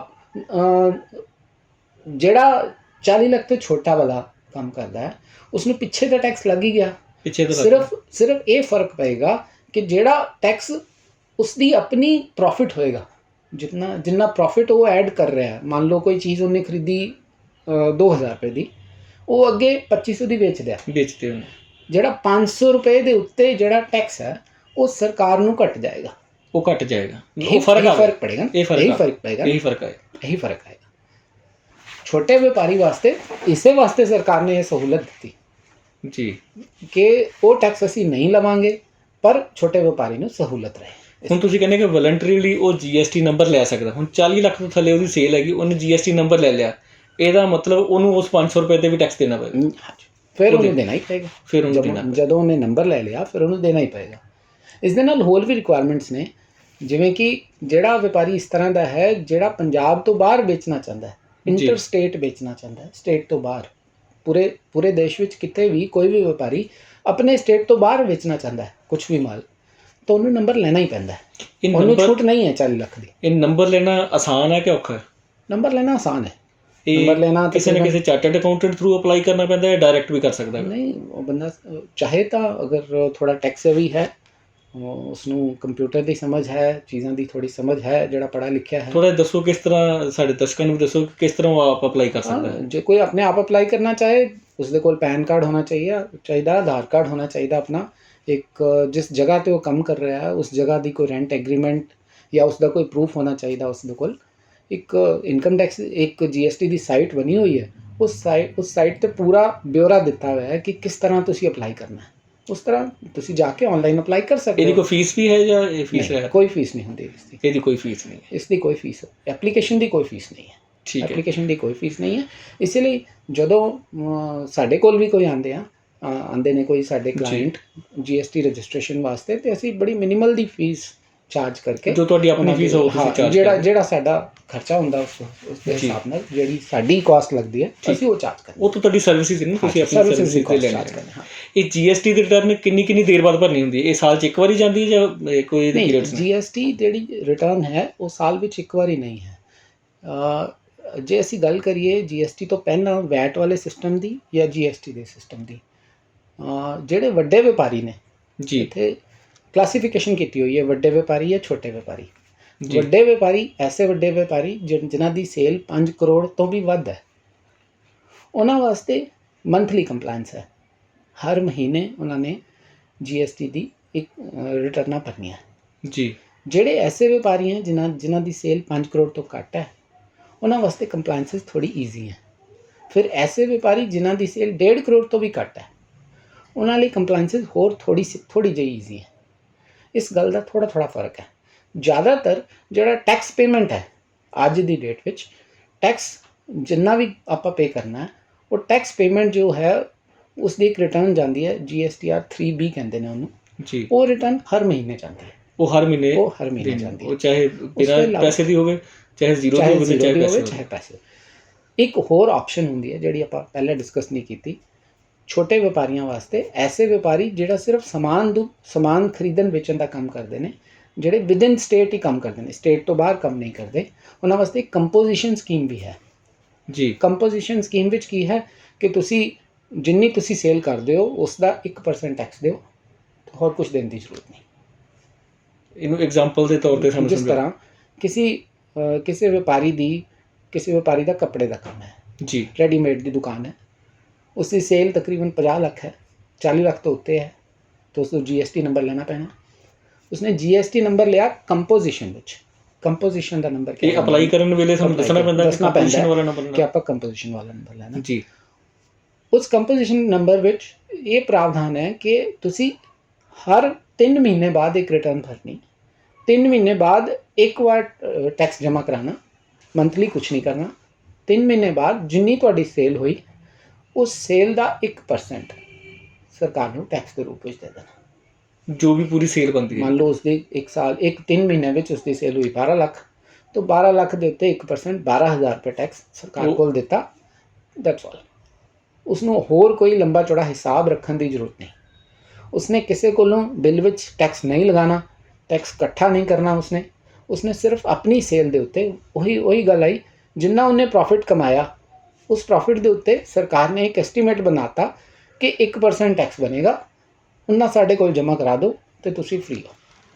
ਠੀਕ ਹੈ। ਤਾਂ ਉਸ ਕੇਸ ਵਿੱਚ ਸਾਲ ਵਿੱਚ 4 ਰਿਟਰਨਾਂ ਹੋ ਗਈਆਂ, ਕੁਆਰਟਰਲੀ ਰਿਟਰਨ ਹੋ ਗਈ ਆਪਣਾ ਸੇਲ ਕੇ ਟੋਟਲ। ਇਹ 4 ਰਿਟਰਨਾਂ ਭਰਨ ਤੋਂ ਬਾਅਦ ਉਹਨੂੰ ਸਾਲ ਦੀ ਕੋਈ ਵੱਖਰੀ ਰਿਟਰਨ ਤਾਂ ਨਹੀਂ ਭਰਨੀ ਪੈਂਦੀ? ਜਦੋਂ ਇਹ 4 ਰਿਟਰਨਾਂ ਆਪਾਂ ਭਰ ਦਿੰਦੇ ਹਾਂ ਜੀ, ਤੇ ਇੱਕ ਆਪਸ਼ਨਲ ਰਿਟਰਨ ਹੈ, ਛੋਟੇ ਵਪਾਰੀਆਂ ਲਈ ਆਪਸ਼ਨਲ ਚੱਲ ਰਹੀ ਹੈ ਹਾਲੇ, ਉਸਨੂੰ ਐਨੂਅਲ ਰਿਟਰਨ ਕਿਹਾ ਜਾਂਦਾ ਹੈ, ਜਿਸ ਵਿੱਚ ਜੇ ਆਪਣੀ ਕੋਈ ਪਿਛਲੀ ਰਿਟਰਨਾਂ ਵਿੱਚ ਗਲਤੀ ਹੋ ਗਈ ਜਾਂ ਕੋਈ ਹੋਰ ਇਸ ਤਰ੍ਹਾਂ ਦੀਆਂ ਪ੍ਰੋਬਲਮਸ ਹੋ ਗਈਆਂ ਉਹਦੇ ਵਿੱਚ, ਤਾਂ ਉਸ ਵਿੱਚ ਉਹਨੂੰ ਠੀਕ ਕਰਕੇ ਇੱਕ ਐਨੂਅਲ ਰਿਟਰਨ ਦੇ ਸ਼ੇਪ ਵਿੱਚ ਭਰੀ ਜਾਂਦੀ ਹੈ। ਉਹ ਜ਼ਰੂਰੀ ਨਹੀਂ ਹੈ। ਉਹ ਹਾਲੇ ਤੱਕ ਬਹੁਤ ਸਾਰੇ ਜਿਹੜੇ 5 ਕਰੋੜ ਤੋਂ ਘੱਟ ਵਾਲੇ, 2 ਕਰੋੜ ਤੋਂ ਘੱਟ ਵਾਲੇ ਜਿਹੜੇ ਵਪਾਰੀ ਨੇ, ਉਹਨਾਂ ਵਾਸਤੇ ਉਹ ਆਪਸ਼ਨਲ ਕੀਤੀ ਜਾ ਰਹੀ ਹੈ ਹਰ ਸਾਲ। ਪਰ ਅਦਰਵਾਈਜ਼ ਜਿਨ੍ਹਾਂ ਦਾ ਵੀ ਕੁਝ ਫਰਕ ਆਉਂਦਾ ਹੈ, ਉਹਨਾਂ ਨੂੰ ਅਸੀਂ ਸੁਜੈਸਟ ਕਰਨੇ ਆ ਕਿ ਤੁਸੀਂ ਉਹ ਰਿਟਰਨ ਭਰੋ, ਜੀ, ਤਾਂ ਕਿ ਕੋਈ ਗਲਤੀ ਹੈ ਤਾਂ ਉਹ ਠੀਕ ਹੋ ਜਾਏਗੀ। ਉਹ ਠੀਕ ਕਰਨ ਲਈ ਉਹ ਇੱਕ ਤਰ੍ਹਾਂ ਦੀ ਰਿਟਰਨ ਹੈ ਕਿ ਜੇ ਕੋਈ ਗਲਤੀ ਹੋ ਗਈ ਤਾਂ ਉਹਨੂੰ ਤੁਸੀਂ ਠੀਕ ਕਰ ਸਕਦੇ ਹੋ। You can correct through that. ਜੀ, ਇਹ GST ਜਿਹੜੀ ਕੰਪੋਜ਼ਿਟ ਸਕੀਮ ਹੈ ਤੇ ਦੂਸਰੀ ਸਕੀਮ ਨੂੰ ਕੀ ਕਹਿੰਦੇ ਨੇ? ਨਾਰਮਲ GST ਉਹ ਸਕੀਮ। ਨਾਰਮਲ GST, ਉਹਦੇ ਵਿੱਚ ਜਿਹੜੀ ਹਰ ਮਹੀਨੇ ਦੇ ਮਹੀਨੇ ਰਿਟਰਨ ਭਰਨੀ ਜ਼ਰੂਰੀ ਹੈ। ਜੇ ਕੋਈ ਰਿਫੰਡਸ ਹੋਣ ਤਾਂ ਉਹਨਾਂ ਨੂੰ ਮਿਲਦੇ ਨੇ, ਹੈ ਨਾ? ਇਸ ਤਰ੍ਹਾਂ ਦਾ ਵੀ ਕੁਝ ਹੈ ਨਾ? ਕੁਝ ਜ਼ਿਆਦਾ ਕਈ ਵਾਰੀ ਟੈਕਸ ਭਰਿਆ ਜਾਂਦਾ ਤੇ ਉਹਦਾ ਰਿਫੰਡ ਵੀ ਲੈਣਾ ਪੈਂਦਾ, ਇਸ ਤਰ੍ਹਾਂ ਦਾ ਕੁਝ ਹੈ? ਇਸ ਤਰ੍ਹਾਂ ਹੈ ਨਾ ਜੀ ਕਿ ਜਦੋਂ ਤੁਸੀਂ ਪਰਚੇਜ਼ ਸਮਾਨ ਦੀ ਕੀਤੀ, ਜੀ, ਸੇਲ ਘੱਟ ਕੀਤੀ, ਜਿਹੜਾ ਪਰਚੇਜ਼ ਤੇ ਤੁਸੀਂ ਟੈਕਸ ਦਿੱਤਾ ਉਹ ਟੈਕਸ ਜ਼ਿਆਦਾ ਹੈ, ਸੇਲ ਵਾਲਾ ਟੈਕਸ ਘੱਟ ਹੈ, ਤੇ ਤੁਸੀਂ ਪਰਚੇਜ਼ ਵਾਲਾ ਟੈਕਸ ਐਡਜਸਟ ਕਰ ਦਿੱਤਾ, ਤੇ ਜਿੰਨਾ ਫालतू ਤੁਹਾਡੇ ਕੋਲ ਟੈਕਸ ਬਚ ਗਿਆ ਉਹ ਤੁਸੀਂ ਅਗਲੇ ਮਹੀਨੇ ਵਾਸਤੇ ਕੈਰੀ ਕਰ ਲਿਆ। ਅੱਛਾ, ਕੈਰੀ ਕੈਰੀ ਕਰ ਸਕਦੇ ਹੋ, ਅਗਲੇ ਮਹੀਨੇ ਚ ਐਡਜਸਟ ਹੋ ਜਾਏਗਾ। ਅਗਲੇ ਮਹੀਨੇ ਕਿ ਮੈਂ ਅਗਲੇ ਮਹੀਨੇ 150 ਦੇਣਾ ਸੀ, 100 ਮੇਰਾ ਪਹਿਲਾਂ ਚਲਾ ਗਿਆ ਤਾਂ ਮੈਨੂੰ 50 ਰੁਪਏ ਦੇਣੇ ਪੈਣਗੇ, ਇਸ ਤਰ੍ਹਾਂ। ਜੀ, ਐਕਚੁਅਲੀ ਜਿਹੜਾ GST ਹੈ ਨਾ ਜੀ, GST ਵੈਲਿਊ ਐਡੀਸ਼ਨ ਟੈਕਸ ਹੈ। ਵੈਲਿਊ ਐਡੀਸ਼ਨ ਟੈਕਸ ਦਾ ਮਤਲਬ ਇਹ ਹੈ ਕਿ ਜਿੰਨੀ ਵੈਲਿਊ ਤੁਸੀਂ ਐਡ ਕੀਤੀ ਉਸ ਦੇ ਉੱਤੇ ਤੁਸੀਂ ਟੈਕਸ ਦੇਣਾ ਹੈ। ਜਿਹੜੀ ਵੈਲਿਊ ਤੁਹਾਨੂੰ ਪਿੱਛੋਂ ਮਿਲੀ ਉਸ ਦੀ ਐਡਜਸਟਮੈਂਟ ਤੁਹਾਨੂੰ ਮਿਲ ਜਾਣੀ। ਫੋਰ ਐਗਜ਼ਾਮਪਲ ਮੈਂ ਕੋਈ ਚੀਜ਼ 100 ਰੁਪਏ ਦੀ ਖਰੀਦੀ ਅਤੇ ਉਸ ਦੇ ਉੱਤੇ 10 ਰੁਪਏ ਟੈਕਸ ਦਿੱਤਾ, ਅੱਗੇ ਮੈਂ ਉਹ ਚੀਜ਼ 150 ਰੁਪਏ ਦੀ ਵੇਚੀ ਅਤੇ ਉਸ ਦੇ ਉੱਤੇ ਮੈਂ 15 ਰੁਪਏ ਟੈਕਸ ਲਿਆ, ਅਤੇ ਮੈਂ 15 ਮਾਈਨਸ 10 5 ਰੁਪਏ ਹੀ ਦੇਣੇ ਹੈ। ਜਿਹੜੀ ਵੈਲਿਊ ਮੈਂ ਐਡ ਕੀਤੀ, ਮੈਂ ਵੈਲਿਊ 50 ਰੁਪਏ ਐਡ ਕੀਤੀ, 50 ਰੁਪਏ 'ਤੇ ਮੈਂ ਟੈਕਸ ਦਿਆਂਗਾ। ਠੀਕ, ਇਸ ਦਾ ਬੇਸਿਕ ਸਿਸਟਮ ਇਹ ਹੈ, ਇਸ ਲਈ ਇਹ ਚੇਨ ਬਣਾਈ ਗਈ ਹੈ ਜੀ। ਮਤਲਬ ਬੇਸਿਕਲੀ ਸਿੱਧੇ ਤੇ ਅਸਿੱਧੇ ਟੈਕਸ ਹੋ ਗਏ। ਇਹ ਤੋਂ ਇਲਾਵਾ ਅਸੀਂ ਬੜੇ ਟੈਕਸ ਸੁਣਦੇ ਰਹਿੰਦੇ ਹੈਗੇ ਕਿ Swachh Bharat tax, property tax, road tax, toll tax, number of taxes ਹੈ, ਇਹ ਸਾਰੇ ਇਹਨਾਂ ਤੋਂ ਅਲੱਗ ਹੈਗੇ ਨੇ? ਹਾਂਜੀ ਹਾਂਜੀ, ਇਹ ਸਾਰੇ ਤੋਂ ਬਿਲਕੁਲ ਅਲੱਗ ਨੇ। ਸਰਕਾਰ ਕਈ ਵਾਰ ਕੋਈ ਸਪੈਸ਼ਲ ਉਹਨਾਂ ਨੂੰ ਕੋਈ ਸਕੀਮ ਹੁੰਦੀ ਹੈ ਜਾਂ ਕੋਈ ਸਪੈਸ਼ਲ ਇਸ ਤਰ੍ਹਾਂ ਦਾ ਖਰਚਾ ਆ ਜਾਂਦਾ ਹੈ, ਜਿਸ ਤਰ੍ਹਾਂ ਸਵੱਛ ਭਾਰਤ ਦੀ ਤੁਸੀਂ ਗੱਲ ਕਰ ਰਹੇ ਹੋ, ਇਸ ਤਰ੍ਹਾਂ ਦੇ ਕੋਈ ਖਰਚੇ ਆ ਜਾਂਦੇ ਨੇ, ਤਾਂ ਉਸ ਵਾਸਤੇ ਕੋਈ ਸਪੈਸ਼ਲ ਸੈਸ ਲਗਾਉਂਦੀ ਹੈ। ਜਿਸ ਤਰ੍ਹਾਂ ਟੈਕਸ ਤੇ ਟੈਕਸ ਅਸੀਂ ਕਹਿ ਸਕਦੇ that is called something cess on tax certainly. ਜਿਸ ਤਰ੍ਹਾਂ ਤੁਸੀਂ 30% ਟੈਕਸ ਪੇ ਕਰ ਦਿੱਤਾ, 30% ਟੈਕਸ ਦੇ ਉੱਤੇ ਇੱਕ 10% ਦਾ ਸਰਚਾਰਜ ਲੱਗ ਗਿਆ, ਜਾਂ 4% ਦਾ ਇੱਕ ਐਜੂਕੇਸ਼ਨ ਸੈਸ ਲੱਗ ਗਿਆ। ਇਸ ਤਰ੍ਹਾਂ ਦੇ ਅਲੱਗ-ਅਲੱਗ ਸੈਸ ਲੱਗਦੇ ਰਹੇ ਨੇ। ਸੈਸ ਲਾਉਣ ਦਾ ਬੈਨੀਫਿਟ ਸਰਕਾਰ ਇਹ ਕਹਿੰਦੀ ਹੈ ਕਿ ਸਾਨੂੰ ਉਸ ਹੈੱਡ ਵਿੱਚ ਇੱਕ ਅਲੱਗ ਪੈਸਾ ਆ ਜਾਂਦਾ ਹੈ, ਜਿਸ ਪੈਸੇ ਨੂੰ ਉਸ ਪਰਟੀਕੂਲਰ ਪਰਪਸ ਲਈ ਯੂਟੀਲਾਈਜ਼ ਕੀਤਾ ਜਾਂਦਾ, ਜੋ ਟੈਕਸ ਸੈਸ ਦਾ ਨਾਮ ਹੈ, ਜੋ ਸੈਸ ਦਾ ਨਾਮ ਹੈ, ਉਸ ਤਰ੍ਹਾਂ ਜੀ। ਅਤੇ ਇੱਕ ਪ੍ਰੋਪਰਟੀ ਟੈਕਸ ਜਾਂ ਇਹ ਹੋਰ ਤਰ੍ਹਾਂ ਦੇ ਟੈਕਸ, ਇਹ ਲੋਕਲ ਬਾਡੀਜ਼ ਦੇ ਟੈਕਸ ਨੇ। ਲੋਕਲ ਬਾਡੀਜ਼ ਮੀਨਸ ਜੋ ਜਲੰਧਰ ਕਾਰਪੋਰੇਸ਼ਨ ਹੈ, ਜਿਸ ਤਰ੍ਹਾਂ ਇਹ ਲੋਕਲ ਬਾਡੀ ਦੀ ਹੈ ਜੀ। ਇਹ ਪੰਜਾਬ ਸਰਕਾਰ ਦਾ ਨਹੀਂ, ਇਹ ਜਲੰਧਰ ਦੀ ਲੋਕਲ ਬਾਡੀ ਜਿਹੜੀ ਆਪਾਂ ਇੱਥੇ ਕਾਰਪੋਰੇਸ਼ਨ ਜਿਹੜੀ ਸਾਨੂੰ ਸੇਵਾਵਾਂ ਦੇ ਰਹੀ ਹੈ, ਉਹਨਾਂ ਸੇਵਾਵਾਂ ਨੂੰ ਪੂਰਾ ਕਰਨ ਲਈ ਉਹ ਵੀ ਆਪਣਾ ਖਰਚਾ ਕੱਢਣਗੇ। ਤਾਂ ਉਹਨਾਂ ਨੇ ਆਪਣਾ ਖਰਚਾ ਪੂਰਾ ਕਰਨ ਲਈ ਕੁਛ ਨਾ ਕੁਛ ਸਾਡੇ ਕੋਲੋਂ ਟੈਕਸ ਸਰਕਾਰਾਂ ਦੀ ਆਮਦਨ ਹੈ, ਚਾਹੇ ਉਹ ਲੋਕਲ ਸਰਕਾਰ ਹੈ, ਚਾਹੇ ਰਾਜ ਸਰਕਾਰ ਹੈ, ਤੇ ਚਾਹੇ ਅਲੱਗ-ਅਲੱਗ ਲੈਵਲ ਤੇ ਕੇਂਦਰ ਸਰਕਾਰ, ਤੇ ਹਰ ਇੱਕ ਨੇ ਆਪਣੇ ਆਪਣੇ ਖਰਚੇ ਪੂਰੇ ਕਰਨੇ। ਕੀ ਇਹਨਾਂ ਟੈਕਸਾਂ ਤੋਂ ਬਚਣ ਦਾ ਵੀ ਕੋਈ ਤਰੀਕਾ ਹੈ? ਇਹਨਾਂ ਟੈਕਸਾਂ ਨੂੰ ਜੇ ਅਸੀਂ ਬਚਾਉਣਾ ਚਾਹੁੰਦੇ ਹਾਂ ਜੀ, ਤੇ ਕਾਨੂੰਨਾਂ ਵਿੱਚ ਹੀ ਅਲੱਗ-ਅਲੱਗ ਪ੍ਰਾਵਧਾਨ ਦਿੱਤੇ ਹੋਏ ਨੇ, ਅਲੱਗ-ਅਲੱਗ ਪ੍ਰੋਵੀਜ਼ਨਸ ਬਣੇ ਨੇ, ਜਿਨ੍ਹਾਂ ਦਾ ਫਾਇਦਾ ਉਠਾਇਆ ਜਾ ਸਕਦਾ ਹੈ। ਆਪਣੀ ਟੈਕਸ ਨੂੰ ਪਲਾਨ ਕੀਤਾ ਜਾ ਸਕਦਾ ਹੈ, ਜਿੰਨਾ ਕਾਨੂੰਨ ਵਿੱਚ ਅਲਾਉਡ ਹੈ ਉਹਨਾਂ ਪਲਾਨ ਕੀਤਾ ਜਾ ਸਕਦਾ ਹੈ। ਜਿਵੇਂ ਇਨਕਮ ਟੈਕਸ ਨੂੰ ਬਚਾਉਣ ਲਈ ਅਲੱਗ-ਅਲੱਗ ਤਰ੍ਹਾਂ ਦੀਆਂ ਸੇਵਿੰਗ ਸਕੀਮ ਵਿੱਚ ਪੈਸੇ ਇਨਵੈਸਟ ਕੀਤੇ ਜਾ ਸਕਦੇ ਨੇ। ATC ਦੀ ਸਕੀਮ ਹੈ, ਤੁਸੀਂ ਲਾਈਫ ਇੰਸ਼ੋਰੈਂਸ ਲੈ ਸਕਦੇ ਹੋ। ਤੁਸੀਂ ਬੱਚਿਆਂ ਦੀ ਜਿਹੜੀ ਪੜ੍ਹਾਈ 'ਤੇ ਖਰਚਾ ਹੋ ਰਿਹਾ ਉਸ ਦਾ ਕਲੇਮ ਲੈ ਸਕਦੇ ਹੋ। ਤੁਸੀਂ ਪੋਸਟ ਆਫਿਸ ਵਿੱਚ ਜੇ ਤੁਸੀਂ ਕੋਈ NSC ਵਗੈਰਾ ਖਰੀਦੇ ਨੇ ਜਾਂ PPF ਵਿੱਚ ਕੁਝ ਇਨਵੈਸਟ ਕੀਤਾ ਹੈ ਤਾਂ ਉਸ ਦਾ ਬੈਨੀਫਿਟ ਲੈ ਸਕਦੇ ਹੋ। ਇਸ ਤਰ੍ਹਾਂ ਦੇ ਬੈਨੀਫਿਟ ਸਾਰੇ ਅਵੇਲੇਬਲ ਨੇ। ਉਹਨਾਂ ਬੈਨੀਫਿਟਸ ਦਾ ਫਾਇਦਾ ਉਠਾ ਕੇ ਤੁਸੀਂ ਆਪਣਾ ਟੈਕਸ ਬਚਾ ਸਕਦੇ ਹੋ, ਜਿੰਨਾ ਸਰਕਾਰ ਦੀ ਤਰਫੋਂ ਅਲਾਉਡ ਹੈ ਜੀ। ਮੈਂ ਜਿੱਥੋਂ ਤੱਕ ਮੈਂ ਜਾਣਦਾ ਨਾ, ਇੱਕ ਹਾਊਸ ਲੋਨ ਦੇ ਉੱਤੇ ਇੱਕ ਬੜਾ ਟੈਕਸ ਦਾ ਬੈਨੀਫਿਟ ਹੁੰਦਾ ਹੈਗਾ, ਉਹਦੇ ਬਾਰੇ ਸਾਡੇ ਦਰਸ਼ਕਾਂ ਨੂੰ ਜ਼ਰੂਰ ਦੱਸੋ ਕਿ ਉਹ ਕੀ ਹੈ। ਜਦੋਂ ਅਸੀਂ ਇੱਕ ਨਵਾਂ ਘਰ ਬਣਾਉਂਦੇ ਹਾਂ, ਸਰਕਾਰ ਚਾਹੁੰਦੀ ਹੈ ਕਿ ਤੁਸੀਂ ਇੱਕ ਸਰਕਾਰ ਦਾ ਟਾਰਗੇਟ ਰਹਿੰਦਾ ਹਾਊਸਿੰਗ ਫॉर ਆਲ। ਉਸ ਟਾਰਗੇਟ ਦੇ ਅਧੀਨ ਸਰਕਾਰ ਚਾਹੁੰਦੀ ਹੈ ਕਿ ਜਿਹੜੇ ਲੋਕ ਹੈ ਉਹ ਜ਼ਿਆਦਾ ਤੋਂ ਜ਼ਿਆਦਾ ਆਪਣੇ ਘਰ ਬਣਾਉਣ, ਔਰ ਆਪਣੇ ਘਰ ਬਣਾਉਣ ਲਈ ਅਗਰ ਉਹ ਕੋਈ ਲੋਨ ਲੈਂਦੇ ਨੇ ਤਾਂ ਉਸ ਲੋਨ ਦੇ ਇੰਟਰਸਟ ਅਤੇ ਉਸ ਦੀ ਰੀਪੇਮੈਂਟ 'ਤੇ ਸਰਕਾਰ ਵੱਲੋਂ ਇਨਕਮ ਟੈਕਸ ਵਿੱਚ ਛੂਟ ਦਿੱਤੀ ਜਾਂਦੀ ਹੈ।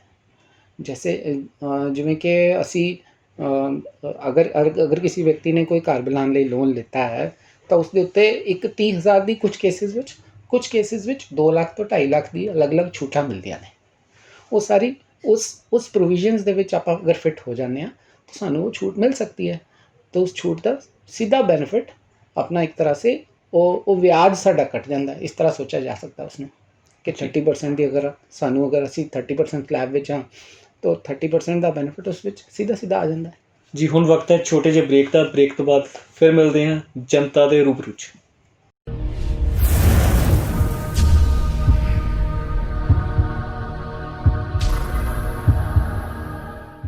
ਬ੍ਰੇਕ ਤੋਂ ਬਾਅਦ ਤੁਹਾਡਾ ਸਵਾਗਤ ਹੈ। ਆਓ ਗੱਲਬਾਤ ਜਾਰੀ ਕਰਦੇ ਹਾਂ। ਇਹ ਅਰੋੜਾ ਜੀ, ਇਹ ਇਨਕਮ ਟੈਕਸ ਸਲੈਬਸ ਕੀ ਹੁੰਦੀਆਂ ਨੇ? ਟੈਕਸ ਕਿੰਨੇ ਤੋਂ ਕਿੰਨਾ ਹੁੰਦਾ, ਉਹਦੇ ਬਾਰੇ ਸਾਨੂੰ ਡਿਟੇਲ 'ਚ ਦੱਸੋ। ਇਸ ਤਰ੍ਹਾਂ ਜੀ ਕਿ ਇਨਕਮ ਟੈਕਸ ਵਿੱਚ ਅਲੱਗ-ਅਲੱਗ ਜਿਸ ਤਰ੍ਹਾਂ ਆਪਣੀ ਆਮਦਨ ਦੇ ਸਤਰ ਦੇ ਹਿਸਾਬ ਨਾਲ ਅਲੱਗ-ਅਲੱਗ ਸਲੈਬਸ ਤੈਅ ਕੀਤੀਆਂ ਗਈਆਂ ਨੇ। ਜਿਵੇਂ ਕਿ 2.5 ਲੱਖ ਤੱਕ ਜਿਸ ਦੀ ਆਮਦਨ ਹੈ ਉਸਨੂੰ ਕੋਈ ਟੈਕਸ ਨਹੀਂ ਦੇਣਾ ਪੈਂਦਾ। 2.5 ਤੋਂ 5 ਲੱਖ ਤੱਕ ਜਿਸ ਦੀ ਆਮਦਨ ਹੈ ਉਹਨੂੰ 5% ਟੈਕਸ ਲੱਗਦਾ ਜੀ। ਅਤੇ 5 ਲੱਖ ਤੋਂ ਉੱਤੇ 10 ਲੱਖ ਤੱਕ 20% ਟੈਕਸ ਹੈ, ਅਤੇ ਉਸ ਦੇ ਉੱਤੇ 30% ਟੈਕਸ। ਜਿਸ ਤਰ੍ਹਾਂ ਕਹਿੰਦੇ ਨੇ ਕਿ 5 ਲੱਖ ਤੋਂ ਥੱਲੇ ਇਨਕਮ ਵਾਲੇ ਵਾਸਤੇ ਨਹੀਂ ਟੈਕਸ ਹੈ ਕੋਈ। ਪਿਛਲੇ ਸਾਲ ਸਰਕਾਰ ਨੇ ਇੱਕ ਨਵਾਂ ਪ੍ਰੋਵੀਜ਼ਨ ਦਿੱਤਾ ਸੀ, ਜਿਸ ਦੇ ਅਨੁਸਾਰ ਜਿਸ ਦੀ ਆਮਦਨ 5 ਲੱਖ ਤੋਂ ਘੱਟ ਹੈ, ਜੀ 5 ਲੱਖ ਤੋਂ ਘੱਟ ਹੈ, ਉਸ ਦੇ ਵਾਸਤੇ ਟੈਕਸ ਜ਼ੀਰੋ ਕੀਤਾ ਗਿਆ। ਜਿਸ ਦਾ ਮਤਲਬ ਇਹ ਹੈ ਕਿ ਜਿਸ ਦੀ ਇਨਕਮ 6 ਲੱਖ ਹੈ, ਉਹਨੂੰ ਉਸ ਦੇ ਵਾਸਤੇ ਛੂਟ 2.5 ਲੱਖ ਦੀ ਹੈ। ਜੀ ਸਿਰਫ ਉਹੀ ਅਸੈਸੀਜ਼ ਵਾਸਤੇ, ਸਿਰਫ ਉਹੀ ਟੈਕਸ ਪੇਅਰਸ ਵਾਸਤੇ ਜਿਹੜੇ ਛੋਟੇ ਟੈਕਸ ਪੇਅਰਸ ਨੇ, ਉਹਨਾਂ ਨੂੰ ਇੱਕ ਰਿਲੀਫ ਦਿੱਤੀ ਸੀ, ਜਿਸ ਵਿੱਚ ਇਹ ਕਿਹਾ ਗਿਆ ਕਿ ਜਿਨ੍ਹਾਂ ਦੀ ਆਮਦਨ 5 ਲੱਖ ਤੋਂ ਘੱਟ ਬਣਦੀ ਹੈ, ਆਫਟਰ ਸਾਰੀ ਐਗਜ਼ੰਪਸ਼ਨਸ ਜਿਹੜੀਆਂ ਡਿਡਕਸ਼ਨਸ ਲੈ ਕੇ ATC ਨੂੰ ਕੱਢਣ ਤੋਂ ਬਾਅਦ, ATC ਨੂੰ ਕੱਢਣ ਤੋਂ ਬਾਅਦ ਨੈਟ ਇਨਕਮ ਜਿਨ੍ਹਾਂ ਦੀ 5 ਲੱਖ ਤੋਂ ਘੱਟ ਬਣਦੀ ਹੈ, ਉਹਨਾਂ ਨੂੰ ਕੋਈ ਟੈਕਸ ਨਹੀਂ ਦੇਣਾ, ਚਾਹੇ ਉਹ ਨੌਕਰੀ ਪੇਸ਼ਾ ਹੋਵੇ, ਚਾਹੇ ਉਹ ਵਪਾਰੀ ਹੋਵੇ, ਸਭ ਦੇ ਵਾਸਤੇ, ਉਹ ਸਭ ਦੇ ਵਾਸਤੇ ਇੱਕ ਰਿਲੀਫ ਦਿੱਤੀ ਗਈ ਸੀ। ਉਹ ਰਿਲੀਫ ਹੈ ਸਾਡੇ ਕੋਲ ਅਵੇਲੇਬਲ ਹੈ, ਪਰ ਜੇ ਤੁਹਾਡੀ ਆਮਦਨ ਸਾਰੇ ATC ਤੋਂ ਬਾਅਦ 5 ਤੋਂ ਉੱਤੇ ਹੈ, ਤਾਂ ਉਹ ਰਿਲੀਫ ਅਵੇਲੇਬਲ ਨਹੀਂ ਹੈ, ਫਿਰ ਪੂਰਾ ਟੈਕਸ ਹੈ। ਤਾਂ ਫਿਰ 2.5 ਲੱਖ ਤੋਂ ਉੱਤੇ 2.5 ਲੱਖ ਮਿਨੀਮਮ ਸਲੈਬ, ਤਾਂ ਉਸ ਦੇ ਉੱਤੇ 5%, ਫਿਰ 20% ਤੇ ਫਿਰ 30%, ਇਸੇ ਤਰ੍ਹਾਂ ਚੱਲਦੀ ਹੈ। ਅਤੇ ਸਰਕਾਰ ਨੇ ਪਿਛਲੇ ਸਾਲ ਇੱਕ ਨਵਾਂ ਆਪਸ਼ਨ ਵੀ ਦਿੱਤਾ ਸੀ, ਜਿਸ ਆਪਸ਼ਨ ਵਿੱਚ ਇਹ ਕਿਹਾ ਗਿਆ ਸੀ ਕਿ ਜੇ ਤੁਸੀਂ ਇਹ ATC ਜਾਂ ਹਾਊਸਿੰਗ ਲੋਨ ਜਾਂ ਇਸ ਤਰ੍ਹਾਂ ਜਿਹੜੇ ਬੈਨੀਫਿਟਸ ਦਿੱਤੇ ਗਏ ਨੇ, ਇਹ ਸਾਰੇ ਬੈਨੀਫਿਟਸ ਤੁਸੀਂ ਨਹੀਂ ਲੈਣਾ ਚਾਹੁੰਦੇ, ਤਾਂ ਤੁਹਾਡੇ ਵਾਸਤੇ ਇੱਕ ਹੋਰ ਆਪਸ਼ਨ ਵੀ ਹੈ, ਜਿਸ ਆਪਸ਼ਨ ਵਿੱਚ ਸਿੱਧਾ ਹੀ ਹੈ ਕਿ ਤੁਸੀਂ ਸਿੱਧਾ ਹੀ ਕੈਲਕੂਲੇਟ ਕਰੋ ਟੈਕਸ ਤੁਹਾਡੀ ਇਨਕਮ 'ਤੇ ਪੇ ਕਰ ਦਿਓ। ਜੀ ਗ੍ਰੋਸ ਤੇ ਨੈਟ ਵਾਲਾ ਕੰਸੈਪਟ ਇੱਕ ਤਰ੍ਹਾਂ ਨਾਲ ਲੋਕ ਖਤਮ ਕਰਨ। ਉਹਦੇ ਤੇ ਪਰਸੈਂਟੇਜ ਡਿਫਰੈਂਟ ਹੈ ਕਿ ਸੇਮ? ਉਸ ਦੇ ਉੱਤੇ ਪਰਸੈਂਟੇਜਸ ਡਿਫਰੈਂਟ ਨੇ। ਉਹਦੇ ਵਿੱਚ ਸਲੈਬਸ ਕਈ ਨੇ। ਪਹਿਲੇ 5% ਦੀ ਸਲੈਬ ਹੈ, ਪਹਿਲੇ 2.5 ਲੱਖ ਲਈ, ਫਿਰ 2.5 ਲੱਖ ਤੋਂ ਬਾਅਦ 5 ਤੋਂ 7.5 ਤੱਕ 10% ਦੀ ਸਲੈਬ ਹੈ, ਫਿਰ 7.5 ਤੋਂ 10 15% ਦੀ ਸਲੈਬ ਹੈ, 10 ਤੋਂ ਉੱਤੇ 20% ਦੀ ਸਲੈਬ ਹੈ, ਫਿਰ 15 ਲੱਖ ਤੋਂ ਉੱਤੇ ਜਾ ਕੇ 30% ਦੀ ਸਲੈਬ ਹੈ। ਸਲੈਬਸ ਦਾ ਫਰਕ ਹੈ। ਜਿਹੜਾ ਨੈਟ ਟੈਕਸ ਦੋਨਾਂ ਦਾ ਇਫੈਕਟ ਹੈ, ਉਹ ਮੋਟੇ ਤੌਰ 'ਤੇ ਸੇਮ ਹੈ, ਥੋੜ੍ਹਾ ਬਹੁਤ ਫਰਕ ਪੈਂਦਾ ਹੈ, ਬਹੁਤ ਜ਼ਿਆਦਾ ਫਰਕ ਨਹੀਂ ਪੈਂਦਾ। ਹਰ ਐਸਐਸਸੀ ਵਾਸਤੇ ਆਪਸ਼ਨ ਹੈ ਕਿ ਦੋਨਾਂ ਵਿੱਚੋਂ ਕੋਈ ਵੀ ਸਕੀਮ ਚੂਜ਼ ਕਰ ਸਕਦਾ ਹੈ। ATC ਦੇ ਵਿੱਚ ਜੇ ਕਿਸੇ ਨੇ ਕੋਈ ਬੈਨੀਫਿਟ ਲਏ ਨੇ, ਜਾਂ ਹਾਊਸਿੰਗ ਲੋਨ ਵਾਲੇ ਕਿਸੇ ਨੇ ਬੈਨੀਫਿਟ ਲਏ ਨੇ, ਤੇ ਮੇਰੇ ਕੋਲ ਉਹ ਆਪਸ਼ਨ 1 ਦੇ ਵਿੱਚ ਹੀ ਆਏਗਾ ਜੋ ਪਹਿਲੀਆਂ ਚੱਲਦੀਆਂ ਸੀਗੀਆਂ। ਜਿਹੜਾ ਉਹਨਾਂ ਨੂੰ ਕੰਟੀਨਿਊ ਕਰਨਾ ਚਾਹੁੰਦਾ ਹੈ, ਉਹ ਸਾਰੇ ਬੈਨੀਫਿਟ ਲੈਣਾ ਚਾਹੁੰਦਾ ਹੈ, ਉਹ ਲੈਂਦਾ ਰਹੇ। ਉਹਦੇ ਲਈ ਪੁਰਾਣੀ ਵਾਲੀ ਠੀਕ ਰਹੇਗੀ। ਪੁਰਾਣੀ ਵਾਲੀ ਠੀਕ, ਬਹੁਤ ਜਗ੍ਹਾ ਪੁਰਾਣੇ ਵਾਲੇ ਲੈ ਰਹੇ ਨੇ ਇਸੇ ਚੱਕਰ ਵਿੱਚ। ਜੇ ਕੋਈ ਇਨਵੈਸਟਮੈਂਟ ਨਹੀਂ ਕਰਦਾ ਹੈਗਾ, ਜਾਂ ATC ਦੇ ਵਿੱਚ ਨਹੀਂ ਕੋਈ ਪੈਸਾ ਇਨਵੈਸਟ ਕੀਤਾ, ਜਿਹੜੇ ਅੱਜ ਕੱਲ੍ਹ ਜਿਸ ਤਰ੍ਹਾਂ ਦਾ ਨਵਾਂ ਸਿਸਟਮ ਹੈ, ਘੱਟ ਸੇਵਿੰਗਸ ਵਾਲਾ ਤੇ ਜ਼ਿਆਦਾ ਖਰਚੇ ਵਾਲਾ, ਉਹਦੇ ਲਈ ਆਪਸ਼ਨ 2 ਸੀ। ਉਸ ਵਾਲੇ ਆਪਸ਼ਨ 2 ਸਹੀ ਹੈ, ਕਿਉਂਕਿ ਉਹਦੇ ਵਿੱਚ ਪਰਸੈਂਟੇਜ ਘੱਟ ਹੈ ਤੇ ਟੈਕਸ ਇਸ ਤਰ੍ਹਾਂ ਸਾਲ ਵਿੱਚ ਇੱਕ ਵਾਰ ਕੈਲਕੂਲੇਟ ਕੀਤਾ ਜਾ ਸਕਦਾ ਹੈ। ਸਪੈਸ਼ਲੀ ਸੈਲਰੀਡ ਪਰਸਨਸ ਜਿਹੜੇ ਨੇ, ਉਹਨਾਂ ਵਾਸਤੇ ਆਪਸ਼ਨ ਹਰ ਸਾਲ ਲਈ ਹੈ। ਇੱਕ ਸਾਲ ਉਹ ਉਸ ਤਰ੍ਹਾਂ ਦੀ ਆਪਸ਼ਨ ਲੈ ਸਕਦੇ ਨੇ, ਅਗਲੇ ਸਾਲ ਉਸ ਤਰ੍ਹਾਂ ਵਾਸਤੇ ਲੈ ਸਕਦੇ ਨੇ। ਬਟ ਜਿਹੜੇ ਨੌਕਰੀ ਪੇਸ਼ਾ ਤੋਂ ਇਲਾਵਾ ਜਿਹੜੇ ਬਿਜ਼ਨਸਮੈਨ ਨੇ, ਜਿਹੜੇ ਵਪਾਰੀ ਵਰਗ ਨੇ, ਉਹਨਾਂ ਵਾਸਤੇ ਆਪਸ਼ਨ ਹਮੇਸ਼ਾ ਖੁੱਲ੍ਹੀ ਨਹੀਂ ਹੈ। ਉਹ ਜਿਹੜਾ ਆਪਟ ਕਰ ਲੈਣਗੇ, ਉਹੀ ਆਪਸ਼ਨ ਉਹਨਾਂ ਨੂੰ ਚਲਾਉਣਾ ਪਏਗਾ। ਉਹੀ ਚਲਾਉਣਾ ਪਏਗਾ ਜਿਹੜਾ ਲੈ। ਇਹ ਹਰ ਸਾਲ ਚੇਂਜ ਕਰਨ ਦੀ ਆਪਸ਼ਨ ਨਹੀਂ ਹੈ। ਹਰ ਸਾਲ ਚੇਂਜ ਕਰਨ ਦੀ ਸਿਰਫ ਸੈਲਰੀ ਪੇਸ਼ਾ ਵਾਸਤੇ, ਸੈਲਰੀ ਵਾਲੇ ਲੋਕਾਂ ਵਾਸਤੇ। ਅੱਛਾ, ਵਪਾਰੀ ਨੇ ਜਿਹੜਾ ਇੱਕ ਵਾਰੀ ਲੈ ਲਿਆ, ਉਹੀ ਕੰਟੀਨਿਊ ਕਰੇਗਾ, ਉਹ ਕਦੀ ਵੀ ਨਹੀਂ ਉਹਨੂੰ ਬਦਲ ਸਕਦਾ। ਉਹ ਬਦਲ ਨਹੀਂ ਪਾਏਗਾ ਜੀ। ਤੇ ਇਹ ਸੀਨੀਅਰ ਸਿਟੀਜ਼ਨ ਜਾਂ ਮਹਿਲਾਵਾਂ ਵਾਸਤੇ ਸੇਮ ਨੇ ਟੈਕਸ, ਜਾਂ ਅੱਗੇ ਫਰਕ ਹੁੰਦਾ ਸੀ? ਮੈਨੂੰ ਯਾਦ ਹੈ ਜਦੋਂ ਤੱਕ ਇਹ ਪੁਰਾਣੀ ਗੱਲ ਹੋ ਗਈ। ਮਹਿਲਾਵਾਂ ਵਾਸਤੇ ਸੈਪਰੇਟ ਟੈਕਸ ਰਹਿੰਦੇ ਸੀ। ਹੁਣ ਮਹਿਲਾਵਾਂ ਵਾਸਤੇ ਕੋਈ ਸੈਪਰੇਟ ਟੈਕਸ ਦੀ ਇਸ ਤਰ੍ਹਾਂ ਦੀ ਕੋਈ ਪ੍ਰੋਵੀਜ਼ਨ ਨਹੀਂ ਹੈ। ਹਾਂ, ਸੀਨੀਅਰ ਸਿਟੀਜ਼ਨ ਵਾਸਤੇ ਇੱਕ ਸਪੈਸ਼ਲ ਰਿਲੀਫ ਰਹਿੰਦੀ ਹੈ ਹਮੇਸ਼ਾ, ਜਿਹੜੀ ਇੱਕ 50,000 ਦੀ ਇੱਕ ਐਡੀਸ਼ਨਲ ਡਿਡਕਸ਼ਨ ਉਹਨਾਂ ਨੂੰ ਮਿਲਦੀ ਹੈ। ਰੁਪਈਏ ਕਿ 50,000 ਰੁਪਏ ਦੀ ਟੈਕਸ ਦੀ ਜਾਂ ਆਮਦਨ? 50,000 ਦੀ ਰੁਪਏ ਆਮਦਨ ਦੀ ਇੱਕ ਉਹਨਾਂ ਨੂੰ ਐਡੀਸ਼ਨਲ ਇੰਟਰਸਟ ਵਿੱਚ ਡਿਡਕਸ਼ਨ ਮਿਲਦੀ ਹੈ। ਜਿਹੜਾ ਬੈਂਕ ਤੋਂ ਵਿਆਜ ਆਉਂਦਾ ਹੈ, ਉਸ ਦੇ ਵਿੱਚ ਉਹਨਾਂ ਨੂੰ ਇੱਕ ਡਿਡਕਸ਼ਨ ਮਿਲਦੀ ਹੈ। ਅਤੇ ਉਸ ਦੇ ਨਾਲ ਉਹਨਾਂ ਨੂੰ ਜਿਹੜੀ ਐਗਜ਼ਾਮਸ਼ਨ ਲਿਮਿਟ ਹੈ, ਇਹ 2.5 ਲੱਖ ਸਭ ਵਾਸਤੇ ਹੈ। ਸੀਨੀਅਰ ਸਿਟੀਜ਼ਨ ਵਾਸਤੇ 3 ਲੱਖ ਹੈ। ਤਾਂ ਇਹ ਇਸ ਤਰ੍ਹਾਂ ਉਹਨਾਂ ਨੂੰ 50,000 ਦੀ ਇੱਕ ਐਡੀਸ਼ਨਲ ਬੈਨੀਫਿਟ ਹੋਰ ਦੇ ਦਿੱਤਾ ਜਾਂਦਾ ਹੈ। ਤਾਂ ਉਹਨਾਂ ਨੂੰ ਤਕਰੀਬਨ 1 ਲੱਖ ਦਾ ਇੱਕ ਐਡੀਸ਼ਨਲ ਬੈਨੀਫਿਟ ਹੋ ਜਾਂਦਾ। 1 ਲੱਖ ਦੀ ਆਮਦਨ ਦਾ, ਉਸ ਦੇ ਉੱਤੇ ਜੋ ਟੈਕਸ ਬਣਦਾ ਹੈ, ਉਸ ਦਾ ਉਹਨਾਂ ਨੂੰ ਇੱਕ ਐਡੀਸ਼ਨਲ ਰਿਲੀਫ ਦਿੱਤਾ ਜਾਂਦਾ ਹੈ, ਜਾਂ ਬੈਨੀਫਿਟ ਕਹਿ ਦਈਏ ਉਹਨੂੰ, ਇਸ ਤਰ੍ਹਾਂ। ਅਤੇ ਇਹ ਟੈਕਸ ਕੌਣ ਡਿਸਾਈਡ ਕਰਦਾ? ਚਾਹੇ ਉਹ GST ਹੈ ਅਤੇ ਚਾਹੇ ਇਨਕਮ ਟੈਕਸ ਹੈ, ਇਹ ਕਿਹੜੀ ਅਥਾਰਟੀ ਜਿਹੜੀ ਡਿਸਾਈਡ ਕਰਦੀ ਹੈ?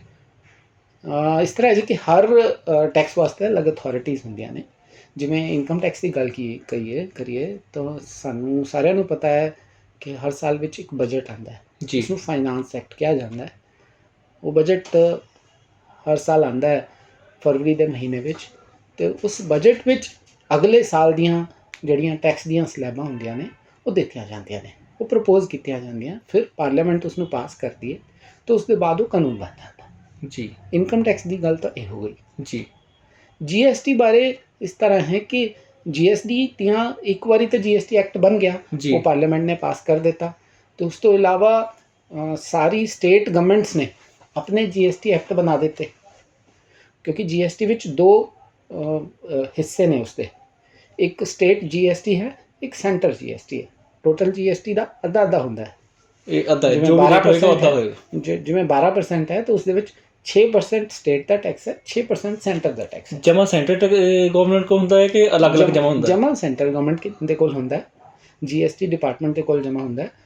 ਉੱਥੇ ਫਿਰ ਅੱਗੇ they have an allocation formula, ਉਸ ਦੇ ਹਿਸਾਬ ਨਾਲ ਉਹ ਸਟੇਟਸ ਵਿੱਚ ਐਲੋਕੇਟ ਹੁੰਦਾ ਹੈ, ਕਿੰਨਾ ਸਟੇਟ ਦਾ ਰਹੇਗਾ, ਕਿੰਨਾ ਸੈਂਟਰ ਦਾ ਰਹੇਗਾ, ਕਿੰਨਾ ਯੂਨੀਅਨ ਟੈਰੀਟਰੀ ਦਾ ਰਹੇਗਾ, ਉਸ ਦੇ ਹਿਸਾਬ ਨਾਲ ਉਹ ਡਿਵਾਈਡ ਹੁੰਦਾ। ਨਾਲੇ ਆਪਾਂ ਕਿ 50-50% ਹੁੰਦਾ, ਅੱਧਾ ਹੁੰਦਾ 50-50 ਹੁੰਦਾ ਹੈ, ਪਰ ਕਿਹੜੀ ਸਟੇਟ ਨੂੰ 50% ਮਿਲਣਾ ਹੈ, ਇਹ ਤਾਂ ਡਿਸਾਈਡ ਕਰਨਾ ਪੈਣਾ ਨਾ।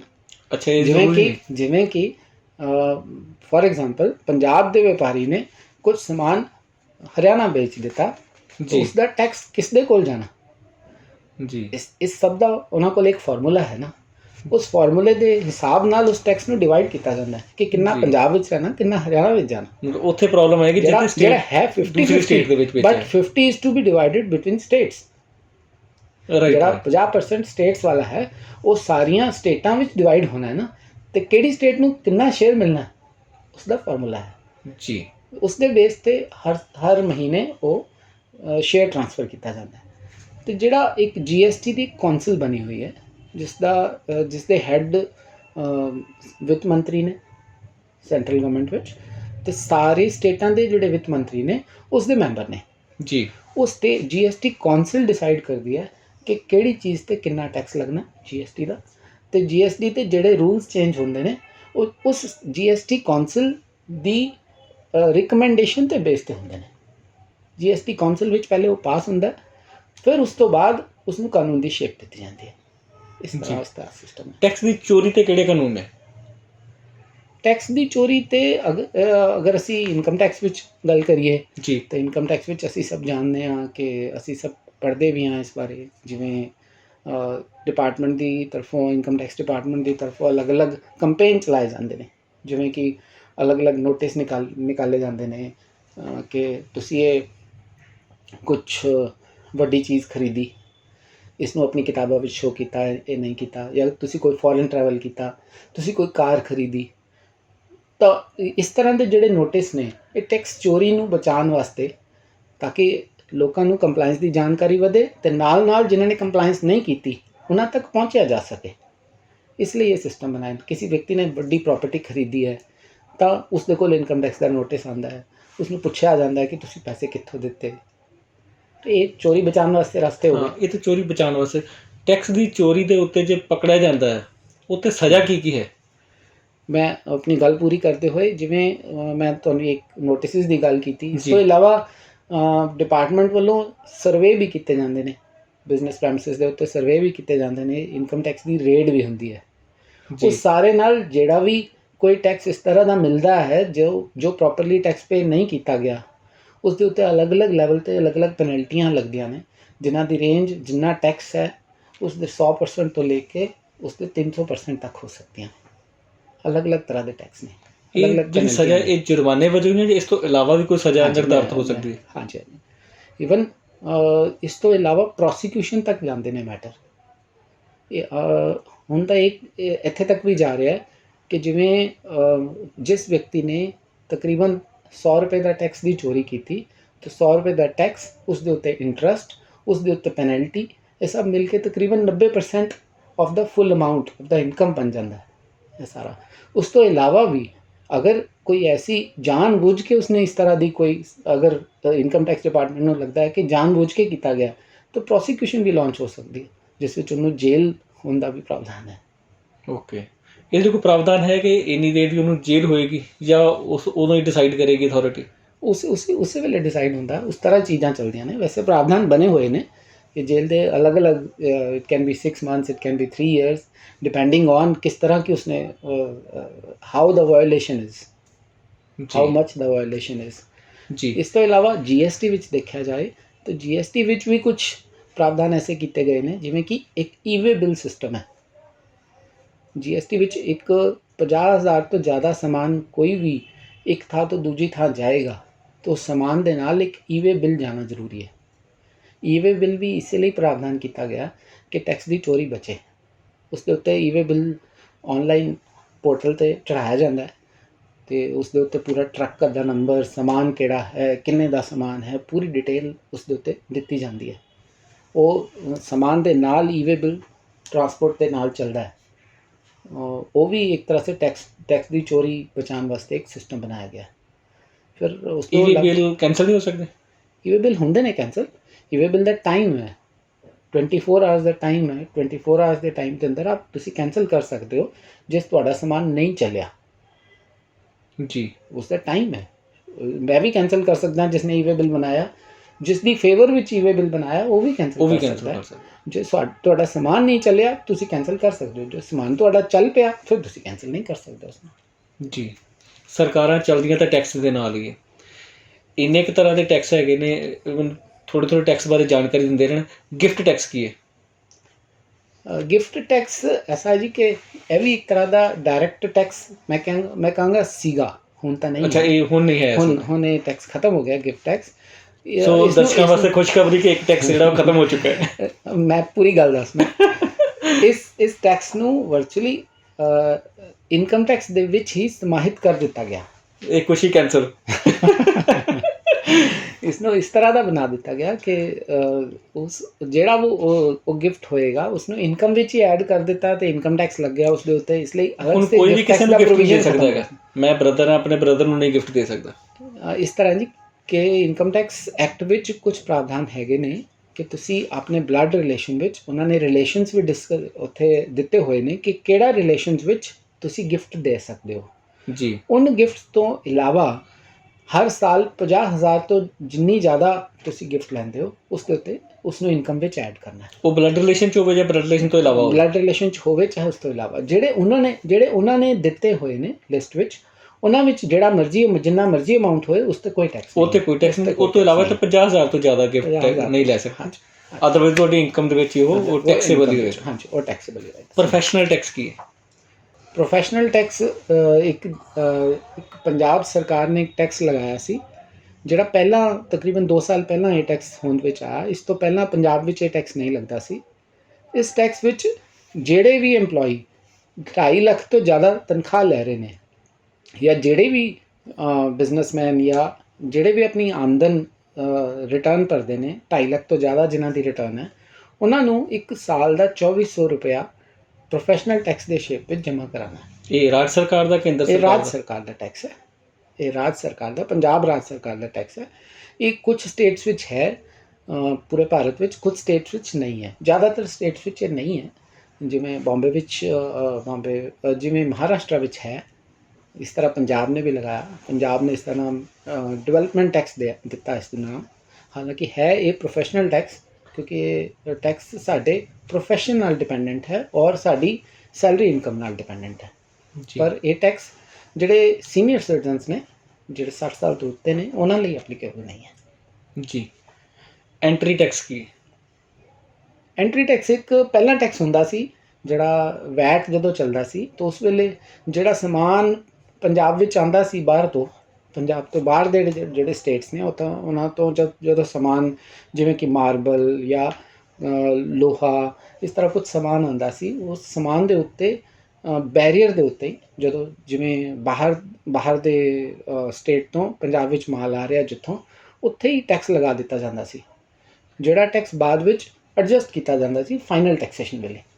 ਜੀ ਪਰ ਜਦੋਂ GST ਆ ਗਿਆ ਉਸ ਤੋਂ ਬਾਅਦ ਇਹ ਐਂਟਰੀ ਟੈਕਸ ਵੀ ਖਤਮ ਹੋ ਗਿਆ, ਕਿਉਂਕਿ ਵੈਟ ਦੇ ਨਾਲ ਹੀ ਖਤਮ ਹੋ ਗਿਆ ਇਹ ਚੀਜ਼। ਜੀ ਬੇਸਿਕਲੀ ਹੁਣ ਸਿਰਫ ਇਸ ਵੇਲੇ ਕੋਈ ਇਸ ਤਰ੍ਹਾਂ ਦਾ ਐਂਟਰੀ ਟੈਕਸ ਨਹੀਂ। ਜੀ ਬੇਸਿਕਲੀ ਹੁਣ ਸਿਰਫ GST ਤੇ ਇਨਕਮ ਟੈਕਸ ਦੋ ਹੀ ਤਰ੍ਹਾਂ ਦੇ ਵੱਡੇ ਟੈਕਸ ਨੇ, ਦੋ ਹੀ ਮੇਨ ਟੈਕਸ। ਇਸ ਤੋਂ ਇਲਾਵਾ ਕੁਝ ਖਾਸ ਟੈਕਸਸ ਨਹੀਂ ਹੈ। ਜਾਂਦੇ ਕੋਈ ਤੁਸੀਂ ਸੰਦੇਸ਼ ਦੇਣਾ ਚਾਹੋਗੇ ਸਾਡੇ ਦਰਸ਼ਕਾਂ ਨੂੰ? ਮੈਨੂੰ ਇਸ ਤਰ੍ਹਾਂ ਲੱਗਦਾ ਹੈ ਕਿ ਆਪਾਂ ਟੈਕਸਿਸ ਬਾਰੇ ਤਾਂ ਕਾਫੀ ਗੱਲ ਕੀਤੀ ਜੀ, ਤੇ ਇਸ ਦੇ ਨਾਲ ਜਿਹੜੀ ਇਸ ਸਮੇਂ ਜ਼ਰੂਰਤ ਹੈ ਉਹ ਇਹ ਹੈ ਕਿ ਜਿਵੇਂ ਸਾਨੂੰ ਸਾਰਿਆਂ ਨੂੰ ਲੱਗਦਾ ਹੈ ਕਿ ਟੈਕਸਿਸ ਦੇਣੇ ਚਾਹੀਦੇ ਨੇ। ਸਰਕਾਰ ਵੀ ਸਾਨੂੰ ਸਭ ਨੂੰ ਜਾਗਰੂਕ ਕਰਦੀ ਹੈ ਕਿ ਟੈਕਸਿਸ ਪੂਰੇ ਪੇ ਕਰੋ। ਉਸ ਦੇ ਨਾਲ ਸਰਕਾਰਾਂ ਦੀ ਵੀ ਇਹ ਜ਼ਿੰਮੇਵਾਰੀ ਤੈਅ ਹੋਣੀ ਚਾਹੀਦੀ ਹੈ ਕਿ ਜਿਹੜੇ ਉਹਨਾਂ ਟੈਕਸਿਸ ਦਾ ਪ੍ਰੋਪਰ ਯੂਟਿਲਾਈਜੇਸ਼ਨ ਵੀ ਹੋਏ। ਜਿਹੜੇ ਲੋਕ ਟੈਕਸ ਪੇ ਕਰ ਰਹੇ ਨੇ ਉਹਨਾਂ ਨੂੰ ਉਸ ਦਾ ਕੁਝ ਬੈਨੀਫਿਟ ਵੀ ਨਜ਼ਰ ਆਏ, ਉਹਨਾਂ ਨੂੰ ਵੀ ਇਹ ਫੀਲ ਹੋਏ ਕਿ ਇਹ ਜੋ ਸਰਕਾਰ ਨੂੰ ਅਸੀਂ ਪੈਸਾ ਦੇ ਰਹੇ ਹਾਂ ਇਹ ਸਾਡੇ ਕਮਿਊਨਿਟੀ ਡਿਵੈਲਪਮੈਂਟ ਵਾਸਤੇ, ਸਾਡੇ ਲੋਕਾਂ ਦੀ ਡਿਵੈਲਪਮੈਂਟ ਵਾਸਤੇ ਖਰਚ ਹੋ ਰਿਹਾ। ਜਿਸ ਤਰ੍ਹਾਂ ਇਹ ਚੀਜ਼ ਵੱਧਦੀ ਜਾਏਗੀ ਉਸ ਤਰ੍ਹਾਂ ਜਿਸ ਤਰ੍ਹਾਂ ਸੇ ਲੋਕਾਂ ਨੂੰ ਲੱਗਦਾ ਜਾਏਗਾ ਕਿ ਹਾਂ ਇਹ ਟੈਕਸ ਸਾਡੇ ਉੱਤੇ ਖਰਚ ਹੋ ਰਿਹਾ ਹੈ, ਇਸ ਦੇ ਨਾਲ ਸਾਡਾ ਓਵਰਆਲ ਵੈਲਬੀਇੰਗ ਬੈਟਰ ਹੋ ਰਿਹਾ ਹੈ, ਉਸ ਤਰ੍ਹਾਂ ਹੋਰ ਲੋਕ ਹੋਰ ਟੈਕਸ ਪੇ ਕਰਨਾ ਚਾਹਣਗੇ।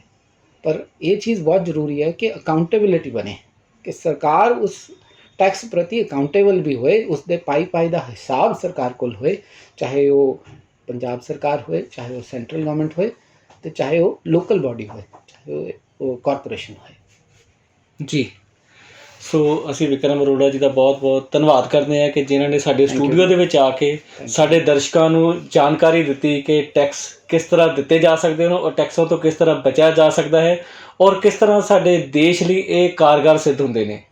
ਸੋ ਇੰਨਾ ਹੀ ਕਹਿੰਦਾ ਤੁਹਾਡੇ ਤੋਂ ਇਜਾਜ਼ਤ ਲੈਂਦਾ ਹਾਂ। ਮੈਂ ਅਮਰਪ੍ਰੀਤ ਸਿੰਘ, ਵੈਲਕਮ ਨਿਊਜ਼ 24 ਤੋਂ। ਸਤਿ ਸ਼੍ਰੀ ਅਕਾਲ।